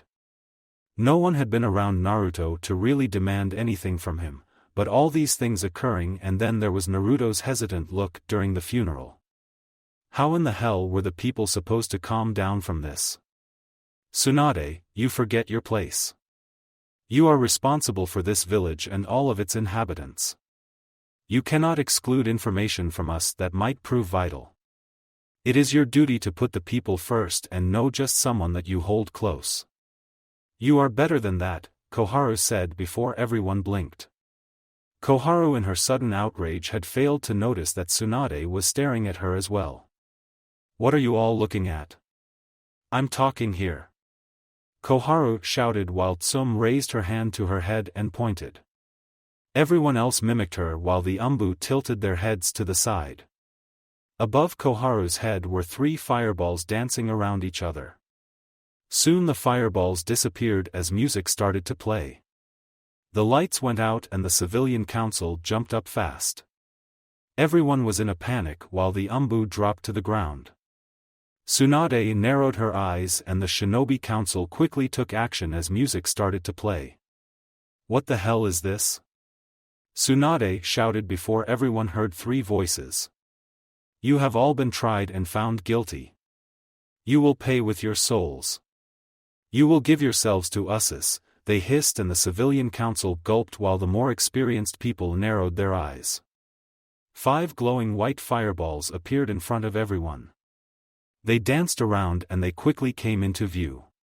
You will pay with your souls. We will have our revenge. They shouted as the wind picked up around everyone as they covered their eyes. The room was instantly flashed with a ki as a blinding light appeared above them. Everyone looked up, and even Hayashi, with his Byakugan active, couldn't dispel what was happening as they noticed a large fireball over their heads. It was then that the fireball lit up the room and everyone noticed Dan walking up to them. Now yes, spirits couldn't directly communicate with people, but it was a little thing called premonition. He simply manifested his body in front of them. Koharu, you traitor. You'd hide it from everyone, wouldn't you? Dan asked as he stepped forward. His ki launched through the room while the Umbu took a step back. Tsunade eyed Dan and she saw a lot of amusement in his eyes and sighed. Damn him. However, Tsunade just couldn't hide her amusement also and wanted to play along. Sure, she'd have paperwork, but this might be fun. Koharu, what is the meaning of this? What did you do? Tsunade shouted while people turned to her. Koharu took a step back and shook her head. And no, I didn't do anything. I swear it. I never did anything to Dan, she pleaded while Dan took out a kunai from his pouch. He chuckled and then he cackled while the lights flickered and the flute music intensified. A large array of bones sprung from the ground and Dan smiled. Don't you remember me, Koharu-chan? Do you not remember the night we shared? You said, you loved me. Was that a lie? Dan asked as he took his white kunai and walked towards her. Koharu gulped and felt her elderly bones buckle as she continued until she couldn't back away anymore. Koharu-san, what have you done? A council member asked. Why, you had a thing with Dan Kato. I've misjudged you. How old were you to do that? Some people asked while Koharu shook her head. Lies, they are all lies, she said, and Dan stopped while he dropped his kunai to the ground. He placed a hand over his head and turned to Tsunade. He walked up to her and fell to the ground. Oh Tsunade-chan, I'm so sorry for what I've done. I have been so unfaithful. I know you can't forgive me, so please. Let me correct my mistake. Let me be happy. Let me drag my lover to hell, Dan said as he lunged at Koharu. She shivered as he wrapped his arms around her body. He smiled at her as best he could before he looked at the ground and grinned as seals appeared while Fujikase and Taiyuya flew into the room. They swirled around as spirits normally do while everyone looked on. Hokage-sama, what shall we do? An Umbu asked while Tsunade saw Dan carrying Koharu through the portal. She shook her head while Hamura gulped. Everyone was stiff before Tsum snarled. Damn, we can't just stand here, she shouted as she and Kuramaru lunged at Dan. She wanted to slash him apart before she noticed a skeletal creature come from the ground and block her. You shall not pass, it said, and Tsum widened her eyes. Tsunade turned to Hayashi and he looked at her with an, "Are you serious?" look, and Tsunade just smiled, telling Hayashi all he needed to know. Shikaku, do something. Come up with a plan. Inoichi shouted before another wave of fireballs came over them. Shikaku balled his fists as he didn't have a plan for something like this. Things were happening too fast. Also, these couldn't exist, there were no such thing as spirits. Right? Everyone dodged the attack and glanced towards Dan holding Koharu in his arms. Now then, Koharu-chan, let us descend into hell, where we shall be one forever and ever. And ever, Dan said while the light enveloped both his and her body. No, I don't want to go. Tsunade, help me. Gather the Umbu, call someone. I'm not ready to go. Koharu shouted while Tsunade sniffled and turned her head. It's all your fault. I never had his heart. I knew something fishy was going on. Damn you, Koharu. Damn you. I hope you can be happy where you are going. Tsunade replied harshly while Koharu screamed. Dan smiled and waved goodbye. Now then, come my love. With me, to our hell, Dan said, and a light enveloped the room with only a scream staying in there. Everyone shielded their eyes from the light before it faded. Tsunade opened her eyes and everyone saw Koharu's body on the ground. She was staring wide-eyed at the ceiling while she shivered. No, she wasn't going to have a heart attack, but boy was she pale. Everyone raced over to her and Tsunade placed her hands on her chest. Why, you all have to believe me. I didn't do anything of the sort. Koharu said while people glanced at each other. They all started to murmur to themselves before they shook their heads and walked away. No, I really didn't. She said, and people just didn't pay her a glance. Koharu, I will deal with you later. For right now, just get out of my sight. I'm ending this meeting, Tsunade said, and people just filed out. They paid one last glance to Koharu before filing out, leaving Tsunade alone. Tsunade sighed and sat in a chair before she snickered. She didn't even have to turn around to see Dan, Pakura, Taiyuya, Kimimaro and Fujikase behind her. Dan smirked as he placed his arms on the table. So was that as much fun for you as it was for us? He asked while Tsunade calmed her laughter. Oh yes, that was very creative. I had actually thought that you had done that at first, but I'm glad it was a joke, Tsunade replied. It was my idea, thank you very much, Tayuya said. She never liked that bitch anyway. Especially not the first time that she had seen her, which was, this time. Yep, that woman was the target from the start. Oh man, that was fun for her. Well, I will have to condone it this time simply because you have all helped me out quite a bit. I needed that little distraction as you guys are becoming quite popular along with Naruto, Tsunade said, and everyone got serious at the hearing of their summoner. What of it? Pakura asked, and Tsunade cleared her throat before she replied, well, frankly, it's not really a secret about you guys. People know he has a contract, just not what it holds. They have all been pestering the hell out of me about it, and I was nearing the end of my rope on that one, Tsunade said with a sigh while everyone else glanced at each other. Well then, why doesn't the Shikin-sama do something about it? He's obviously not going to crack from this place. He told us what it was like. If you people couldn't break him then what makes you think he'll tell now?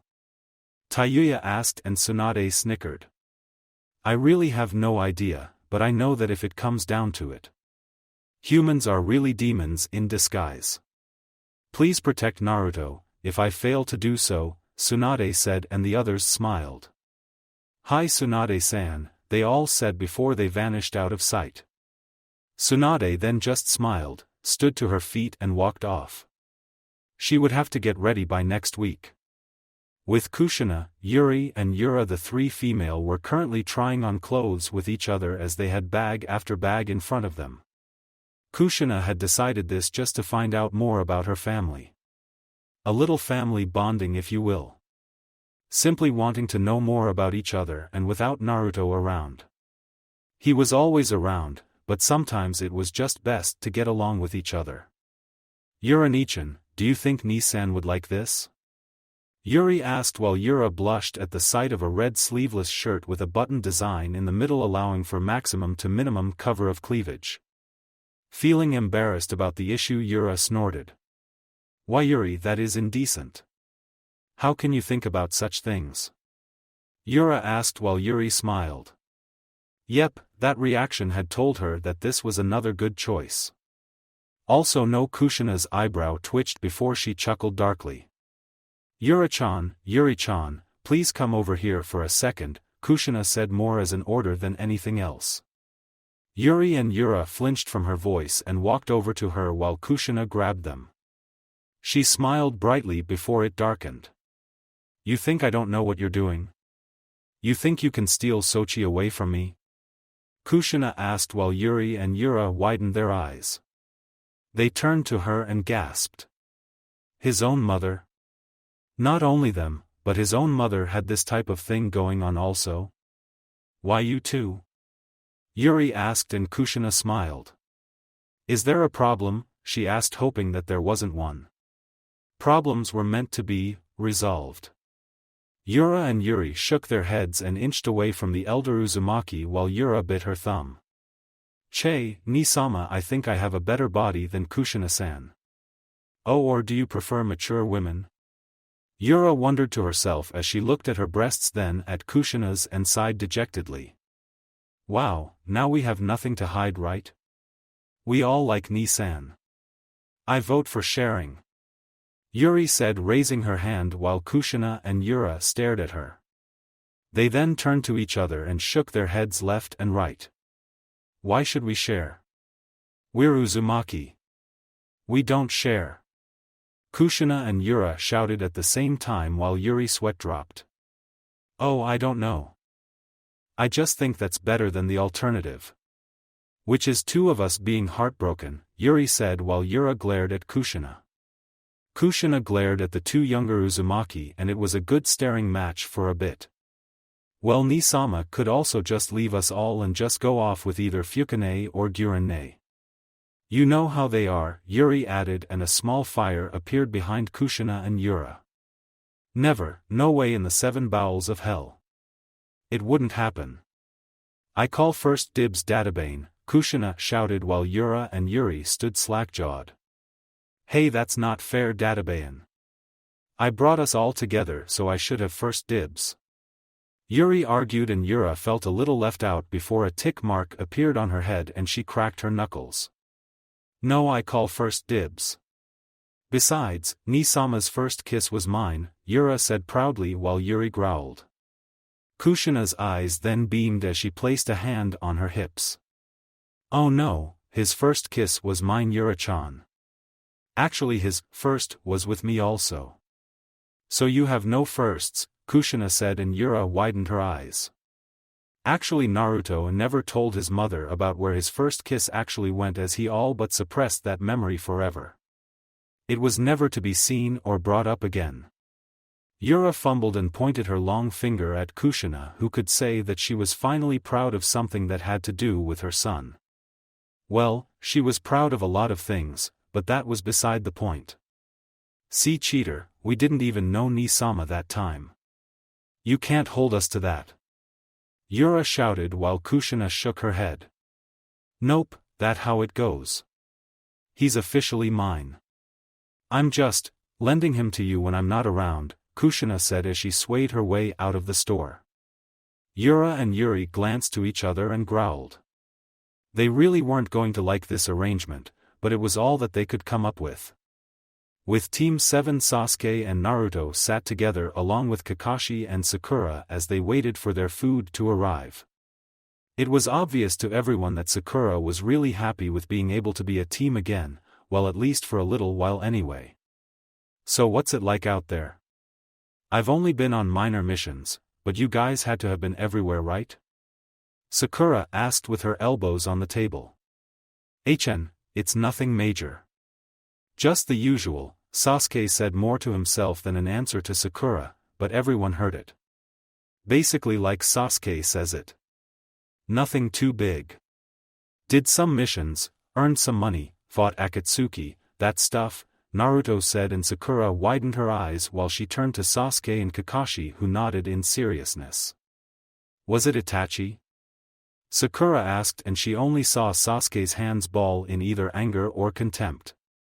Either way, it showed that he wasn't happy, but he was so closer. Hopefully in this mission to Kumo, he could find some things out. No, it wasn't Itachi. It was, Kakashi paused as he thought it over. He turned to see Sasuke and Naruto glaring at him, but both could see that even he didn't want to believe what was coming out of his mouth. Nearly all of Team Minato had met. Kakashi had met Obito, but he didn't know that Rin was alive. Somehow, some way he would have to get Obito to see Rin, if at all. Well, we don't know who it was. He had some kind of mask and he was after Naruto apparently, Kakashi said while Sakura gasped. Well, they didn't get him since he's here. So who saved him? What did you, Sasuke-kun? Sakura asked, and Sasuke shook his head. Naruto narrowed his eyes. Then it was you, Kakashi-sensei? Sakura asked, and Kakashi shook his head with a small frown as both he and Sasuke could feel Naruto's ki rising ever slowly. Well then, who saved him? Sakura asked, intrigued, while Naruto mumbled. No one saved me. I saved myself, he said, and Sakura leaned over the table. What did you say, Naruto? She asked, and Naruto just stood up from his place and turned to Sakura. I'm not hungry, he replied before he walked away and disappeared into the streets. Sasuke snorted and glared at the wall while Kakashi sighed. He knew why Naruto left. No one liked that word, rescue. For a shinobi it did mean help, and it did mean that you might live, but it also meant that you weren't strong enough to be able to fight an enemy off. Sasuke almost never liked to be rescued, even when he knew the value of teammates. Naruto, just like him, had his pride, and it just took a blow from Sakura's tact. Sakura, Naruto didn't need anyone saving him because he took him down by himself. He stayed alive on his own power. I thought you would also like to know that he did defeat one of the Akatsuki members. Of course that was due to the help of my own mother and Kakashi-san, but that's beside the point. This was a bad idea, Sasuke said as he got up and left. Kakashi then sighed and patted Sakura on the shoulder. Sakura, I'm not going to scold you nor am I going to berate you for what you said. It's sort of like that, but you are still stuck in the past. You never stopped to consider that Naruto could fight them off on his own. He should have given you some hints when he fought me along with you. Naruto was trained by his mother and she's much stronger than me. She's probably on equal footing with Jiraiya-sama if not surpassing him in a few areas. Don't go selling Naruto short. More than likely, by now, and with what he holds, he's stronger than me, Kakashi said with an eye smile while Sakura widened her own emerald-colored eyes. Seriously? Naruto did it by himself? Sakura asked and Kakashi chuckled while he stood to his feet. He wouldn't be under Heineken if he couldn't do something like that. Don't worry, you didn't hurt him too bad, but you did still hurt him. Remember, it's because of him that Sasuke even came back, Kakashi said before leaving the place. Sakura just sighed and looked at the empty table. It was then that she realized what Naruto had been telling her. They might be back, but they would never be the same. Now she had seen it, only, she wanted them as a team. Kakashi, Naruto and Sasuke, along with Kushina, Yugao, and Mikoto, were their own team. There wasn't a place for her there. Naruto, Sasuke. You've left me behind again, Sakura thought to herself before she sighed, stood up, and walked out. Kyomogakure, unknown room, talk. Who sent you? A blonde-haired man shouted at an equally blonde-haired woman with semi-dead eyes. She just stared at him and he stared right back at her. The Kyumo shinobi narrowed his eyes before he heard steps descending the stairs behind him as he turned his head to see a very muscular, dark-skinned man right behind him wearing blonde dreads, gold bangle bracelets on each arm. He wore the Raikage's hat over his head while he came up to his subordinate. Has she spoken? He asked and the man next to him quickly saluted his Raikage. Yep, the man in front of him was the Raikage of Kyumo and proclaimed to be the fastest man in the world with the Yondaime Hokage's death. Noe-sama. She hasn't said anything within the past 2 days, the blonde man next to him said and he nodded with a sigh of his voice. Shall I continue? He asked and he shook his head obviously not willing to waste resources on this. No sure, that will be enough. I know this type. She's one of Danzo's men. You won't get anything out of here even if it means death. Besides, I know that there is a seal that would keep her from talking anyway. I know all about his methods, A said while Shur glared at the captive Kamachi in front of him. She was still in her Umbu root armor, but all of her weapons were confiscated and so was her mask. Just leaving her rather cute face, but nothing else. So she's a Konoha dog then. I was lucky to knock her out before she took anything. Wait, does that mean that she's from Konoha? I knew their little meeting with us was bound to be this. How dare they? Shur said slamming the table before another man right behind A came and patted Shur on the shoulder. Calm down Shur.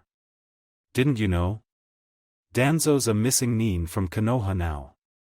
He's been so for a good 5 or 6 months now. You have nothing to hate from them. I'm sure it's just a coincidence. Although it's a dull one, he said while Shur snorted and backed away. Whatever. I still don't trust them. Not when they destroyed our chance at an alliance when they killed our Jonin for no reason at all. And now it's all bullshit because the body where we're buried their little double is gone, Shur said while A sighed. Yeah, the Sandaime still hadn't told the truth to his death and now it had fallen to the Yondaime. Well forget it. Keep her here. Konoha is coming in a week and we will see that they are treated right. Sure, Darui, let's go, A said while Shur narrowed his eyes at Kamachi before he noticed. He turned one more look and noticed at the edge of her chest, a swirl tattoo. He widened his eyes before he shook his head and walked off. Must have been his imagination. Sure, are you alright? Darui asked, patting his shoulder. Sure just started at him and nodded while he closed the door behind him. They came through a building and Sure walked off. He unfurled off a piece of his sleeve and noticed the same swirl mark that he saw on Kamachi. It had been more than 7 or 8 months ago. Maybe it was 6. He didn't care anymore. He just wanted to know what this meant and why he was being subjected to this. Yo Sure-san, what are you doing all the way out here? Sure looked up from his wanderings to see 4 sights.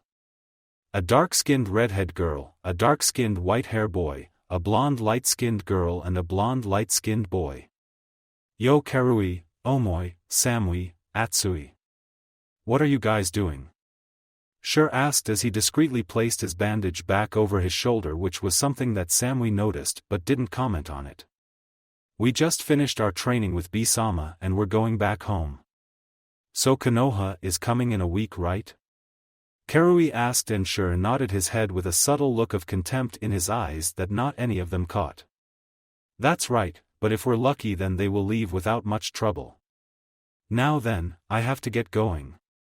See you guys later, Sure said while the others looked at each other. What's wrong with him? Karui asked while Omoi shook his shoulders. Atsui just blinked and for once, decided to keep his mouth shut as were his sister's orders. Sometimes he was just too much hot to handle. Well anyway, let's go going.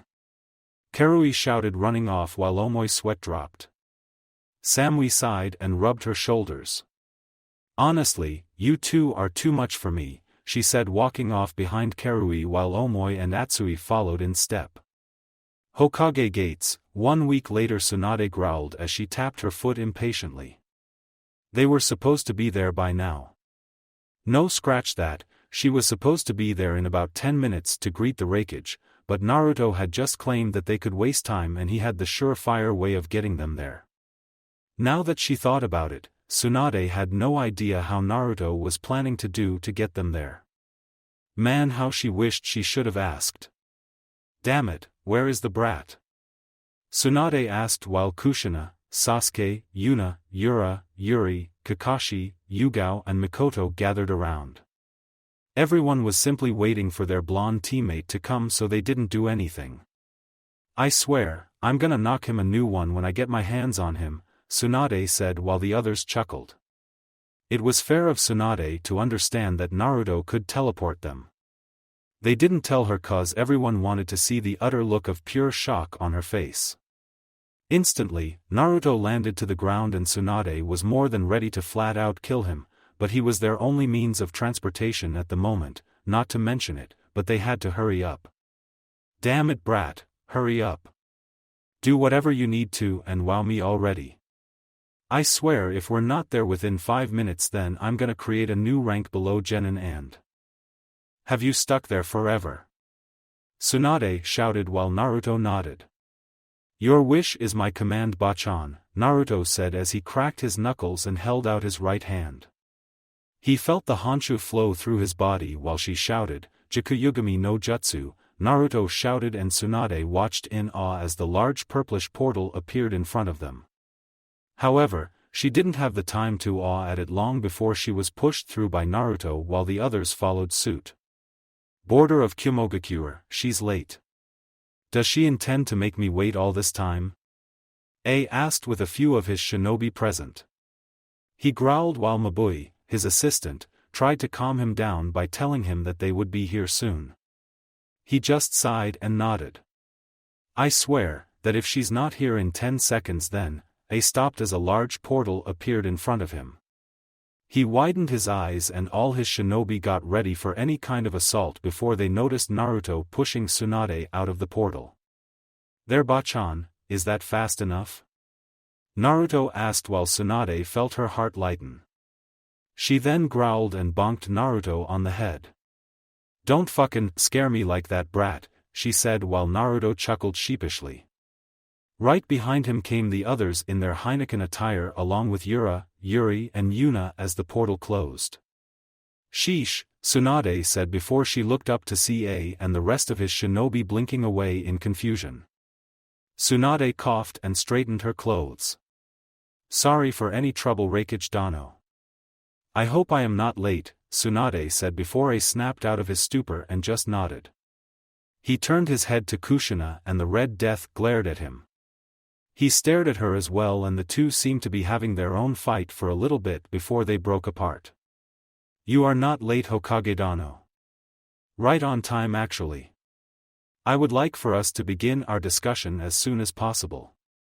My shinobi will see your guardians to their respective places, Ace said and Tsunade nodded with a slight bow as they all walked off. Most of the Kyumo shinobi were still confused as to how in less than 5 minutes, Tsunade appeared right in front of them along with a Minato look-alike, but the thing that really scared them all was the Red Death in front of them. They had heard the reports that Kushina was making her debut back as a Kage-level shinobi in the new Team Heineken, but no one believed it until now. They had reports that she had died, so then what was this? Everyone decided to ponder it later as a few shinobi showed Heineken to their living quarters for the remainder of their stay in Kyumo. It was mostly a decent hotel that they were staying at and not crowded at all. Here are your team's rooms. Feel free to walk around the village if you must, a shinobi said before closing the door leaving Naruto, Yura, Yuri and Kushina together. The three female Uzumaki glared at each other as they saw 2 beds and Naruto sighed. Janken you 3, he said and with a wave he left them. To their own devices. Yeah, they had talked with him about the certain things that week. It had been almost one of the most awkward conversations of Naruto's life. Flashback, 1 week earlier, Sochi, please come over here, Kushina said sweetly while Naruto came down the stairs. He noticed Yura and Yuri sitting on the couch along with Kushina and he felt his danger senses go off. Maybe it was Kyubi, the spirits, or his instincts, but he really wanted to run right now.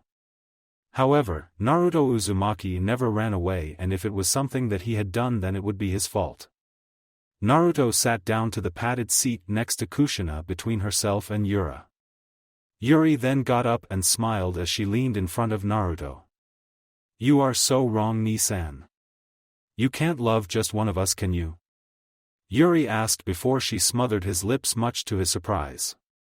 He quickly glanced to his left and saw his mother's amused face before Yuri quickly disconnected.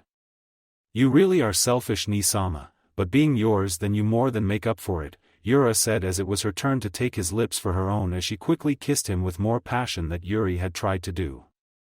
She swirled her tongue in his mouth while neither Naruto, nor Kyubi, nor Sanbai, knew why he was this lucky.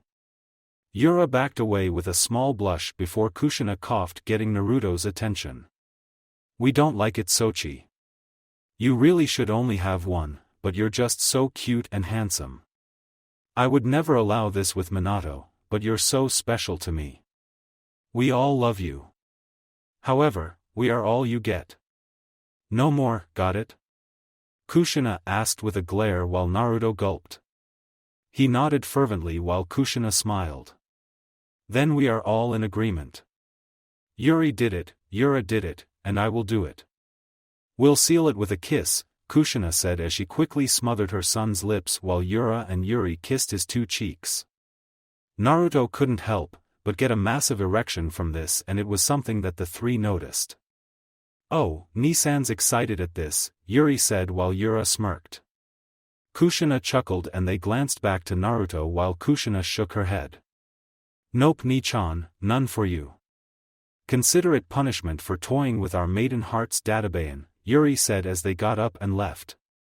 Kyubi was silent, Sanbai was silent, the spirits were silent and Naruto was silent. His hair covered his eyes and he heard one of the spirits snicker before he smirked and grabbed his sword. Anyone laugh and I will send you to Shin so fast you won't even blink. That means you too Kyubi, Naruto said and Kyubi, wisely, stayed silent as he wasn't ready to get himself killed just yet. However, he could feel for Naruto. No guy wanted to be left hanging like that, literally. I swear, I feel like I just made a stupid pact with 3 crazy women. No doubt they are going to live this up as much as possible, Naruto said to himself before he got a grin in his eyes. Alright, if they wanted to play, then he would play as well. Flashback over Naruto left the hotel and appeared in the streets. He was sort of bored for the most part and he couldn't train like he wanted. This was another person's country and Kumo was already cautious of Konoha as it was. He didn't need to add to it. "Hey Naruto-san, where are you going?" Yugao asked, leaving as well while Naruto looked at her before smiling. Shrugging, he replied, "Oh, I was just going to walk around. Wanna come with me? As I see it, you and I have never really been hanging out together." "Let's have a start then," Naruto said, and Yugao nodded with a gentle smile as she walked alongside Naruto. The two looked at the dozens of shops, stores and trades places happening in front of them, and Naruto turned to Yugao. Yugao-chan, how come you have never asked me to revive your lover? That Hayate guy?" Naruto asked as he hoped that he didn't ruin the mood for her. Yugao stopped walking and contemplated Naruto's words. That's right, she knew of his powers and she could very well get her wish for it, but in some way she felt she was using Naruto for her own ends. That didn't feel right with her. "Well, I appreciate the sentiment, Naruto-san, but I think that Hayate would just be happy with how he lived. Yes, I miss him quite a bit, but I think that it would be a little awkward with how I've grown and he hasn't. Sure, 2 years isn't a lot, but I think it would be best for him. Is that alright?" Yugao asked and Naruto nodded. "Yeah, no problems here. Just wanted to ask. I mean, I did it for myself, Sasuke, and Kakashi. Only the women on this team don't want anyone revived, huh?" Naruto asked and Yugao chuckled before she shrugged her shoulders. The two continued to walk away before Naruto felt a pat on his shoulder. He turned and saw no one there before he, secretly, pushed Honshu into his eyes, getting their silver color as he looked behind him again. He noticed 3 spirits frantically pointing towards a building and Naruto narrowed his eyes. They seemed to want him to hurry and Naruto wasn't sure why, but he wanted to go with them, but didn't dare. He couldn't jeopardize this. He would have to look at it later. For now, he just nodded and sent them away while he quickly deactivated his eyes. Yugao saw the look in his eyes and looked back at the building that he had been staring at and glared at it as well before she stayed silent and continued in her observations. The Heineken pair continued to walk through the village before they came to a large temple. It seemed to be a rather far ways from the village itself and Naruto looked up the huge stairs to see the entrance. Naruto and Yugao turned to each other before both shrugged and started to walk up the stairs. "Ey yo ya fool. Where you think you goin'? You gotta pay respect before you go flowin' into the famous B-sama's house." "Yeah," a person said and Naruto looked up only to see someone hop over his head and land to the ground behind him. "Who is this guy?" Naruto thought aloud. This guy had dark skin just like a majority of Kumo's shinobi. He had a muscular build and he was wearing oval glasses to cover his eyes as well as blonde hair. He also had a tattoo for iron on it. Naruto could feel a bit of power from that seal and glared. He had Kumo's standard flak jacket of one strap over one shoulder style. Naruto could see 7 swords on his back and figured that guy had exceptional kenjutsu. "Oh, you is hutting me, ya fool. You gotta know who B-sama is. Here, let him teach you before he beats you. Bakayaro. Kanayaro," he said while Naruto and Yugao sweat dropped before Yugao leaned towards her partner. "Naruto, this is Kurabi. He is the guardian of Kumo. He is also the Jinchuriki of the Hachibi," Yugao said while Naruto's eyes shifted. He grinned towards Kurabi and snickered. Looks like his stay in Kumo might just be fun after all. Oh, the woman with the purple hair is right. You could see she is full of sight. Now pay your respects before you fall before ma might be said and Naruto snorted. He was more than ready to pay some kind of respect before 3 kunai stopped him. Yugao glared to the right and everyone noticed 3 people about Naruto's age facing off against them. "Konoha, what are you doing here? This area is forbidden," Karui said while Naruto raised an eyebrow. He looked across the landscape of mountains and clouds while he shrugged. Well, sorry about that. I didn't see the word forbidden on any stone entrance. Sorry for that, Naruto said, and Karui growled while Samui and Omoi narrowed their eyes. They were all ready to move before they heard their sensei's voice. What are y'all doing? You treatin' the brother from Konoha bad with your foolin'. Stop it right now or you is gonna be buin' Bakayaro. Kanayaro. B said, glaring at his three apprentices while Karui wanted to retort, but a solid glare from B shut her down. What are you doing out here? Did you want the secrets to B-sama's strength so that you could try and take his bijou? Then you would seal it into one of your own people and then you would wage war on us by destroying our village with the power of the Hachibi. Well, we don't. Omoi stopped his exaggeration as Karui pounded his head to the ground. Shut up. It's nothing like that. No one other than Reikage-sama is stronger than B-sensei, Karui said, and Naruto's eyes just gleamed while Yugao sighed. Oh man, he's got that crazy look in his eyes. He always wants to prove someone wrong. This can't be good, Yugao thought to herself. Be cool, Karui, Omoi. It is like he told us. There is no forbidden word over this place so anyone could get lost here. Don't go making assumptions. Please forgive our disrespect, Samui pleaded with a bow before Naruto followed. No, we were wandering. Sorry about that, Dadabayo, Naruto said, and Samui just gently accepted the answer as she leaned up. She then turned back to Kurabi and sighed. B-sensei, where were you about to go? We have practice, Samui said, and B nodded, although it was a bit with reluctance in his movements. He would have preferred to be writing at this time. He then glanced towards Naruto and noticed the sword strapped to his waist. His glasses slightly shined and he nodded to himself. Alright, you fools. Be ready, for B has the opponent for ya. Y'all will be fightin' the blonde fool. Yeah. B said while everyone listening widened their eyes. Yugao shook her head while Naruto snickered. Him? What's so special about him? We'll mop the floor with him, Karui said, and Naruto's eyes narrowed. He knew as a shinobi, being underestimated meant death, but something about him getting that feeling was insulting. Den there should be no problems. You up ma students against ya, B trailed while Naruto just walked forward. Naruto Uzumaki. And yeah, I'll take them on. I'd like to put the redhead in her place, Dadabayo, Naruto said, touching his sword eagerly while Karui fumed.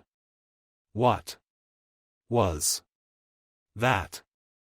Karui asked/shouted while she stomped her foot on the ground. She would so take care of this. Then she would fucking show him his place.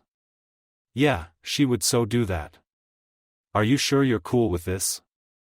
You can back out, Samui said, and Naruto shook his head. Nah, I needed a light workout anyway. Just try to be gentle with me. I bruise easily, Naruto shot back with a smile. Omoi grinned while Samui remained impassive, but show amusement, while Karui was just pissed off to the max.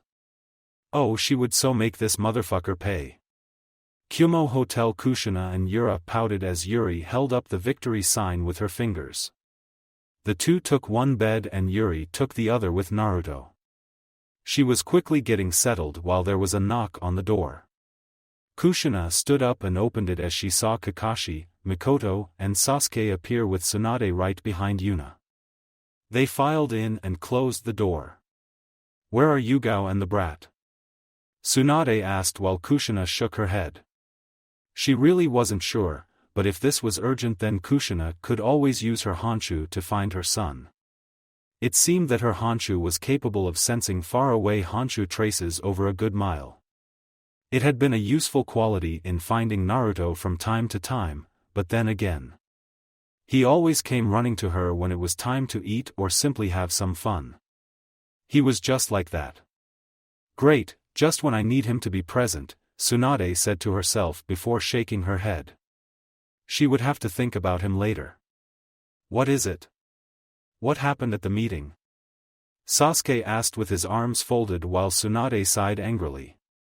Faye, you'd think that stubborn ass would be more grateful for us to warn him of the threat of the Akatsuki, especially since they had lost one of their Jinchuriki, but he claimed that our reasoning was quite unneeded as they had their own way of handling things. Makes me just want to punch his ass, Tsunade said before calming herself down. Well, you didn't just leave it at that, did you?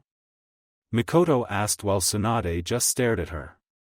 She then shook her head and sat down while rubbing her temples.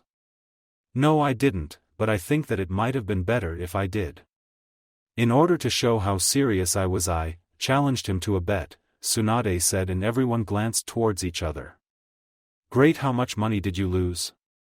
Kushina asked with a roll of her eyes. Tsunade growled before standing back up. I didn't bet money. I bet this alliance. Raikage accepted on the condition that Konoha wins. Our Jinchuriki versus theirs. Naruto against their guardian, Kurabi, Tsunade said, and Kushina just stared blankly.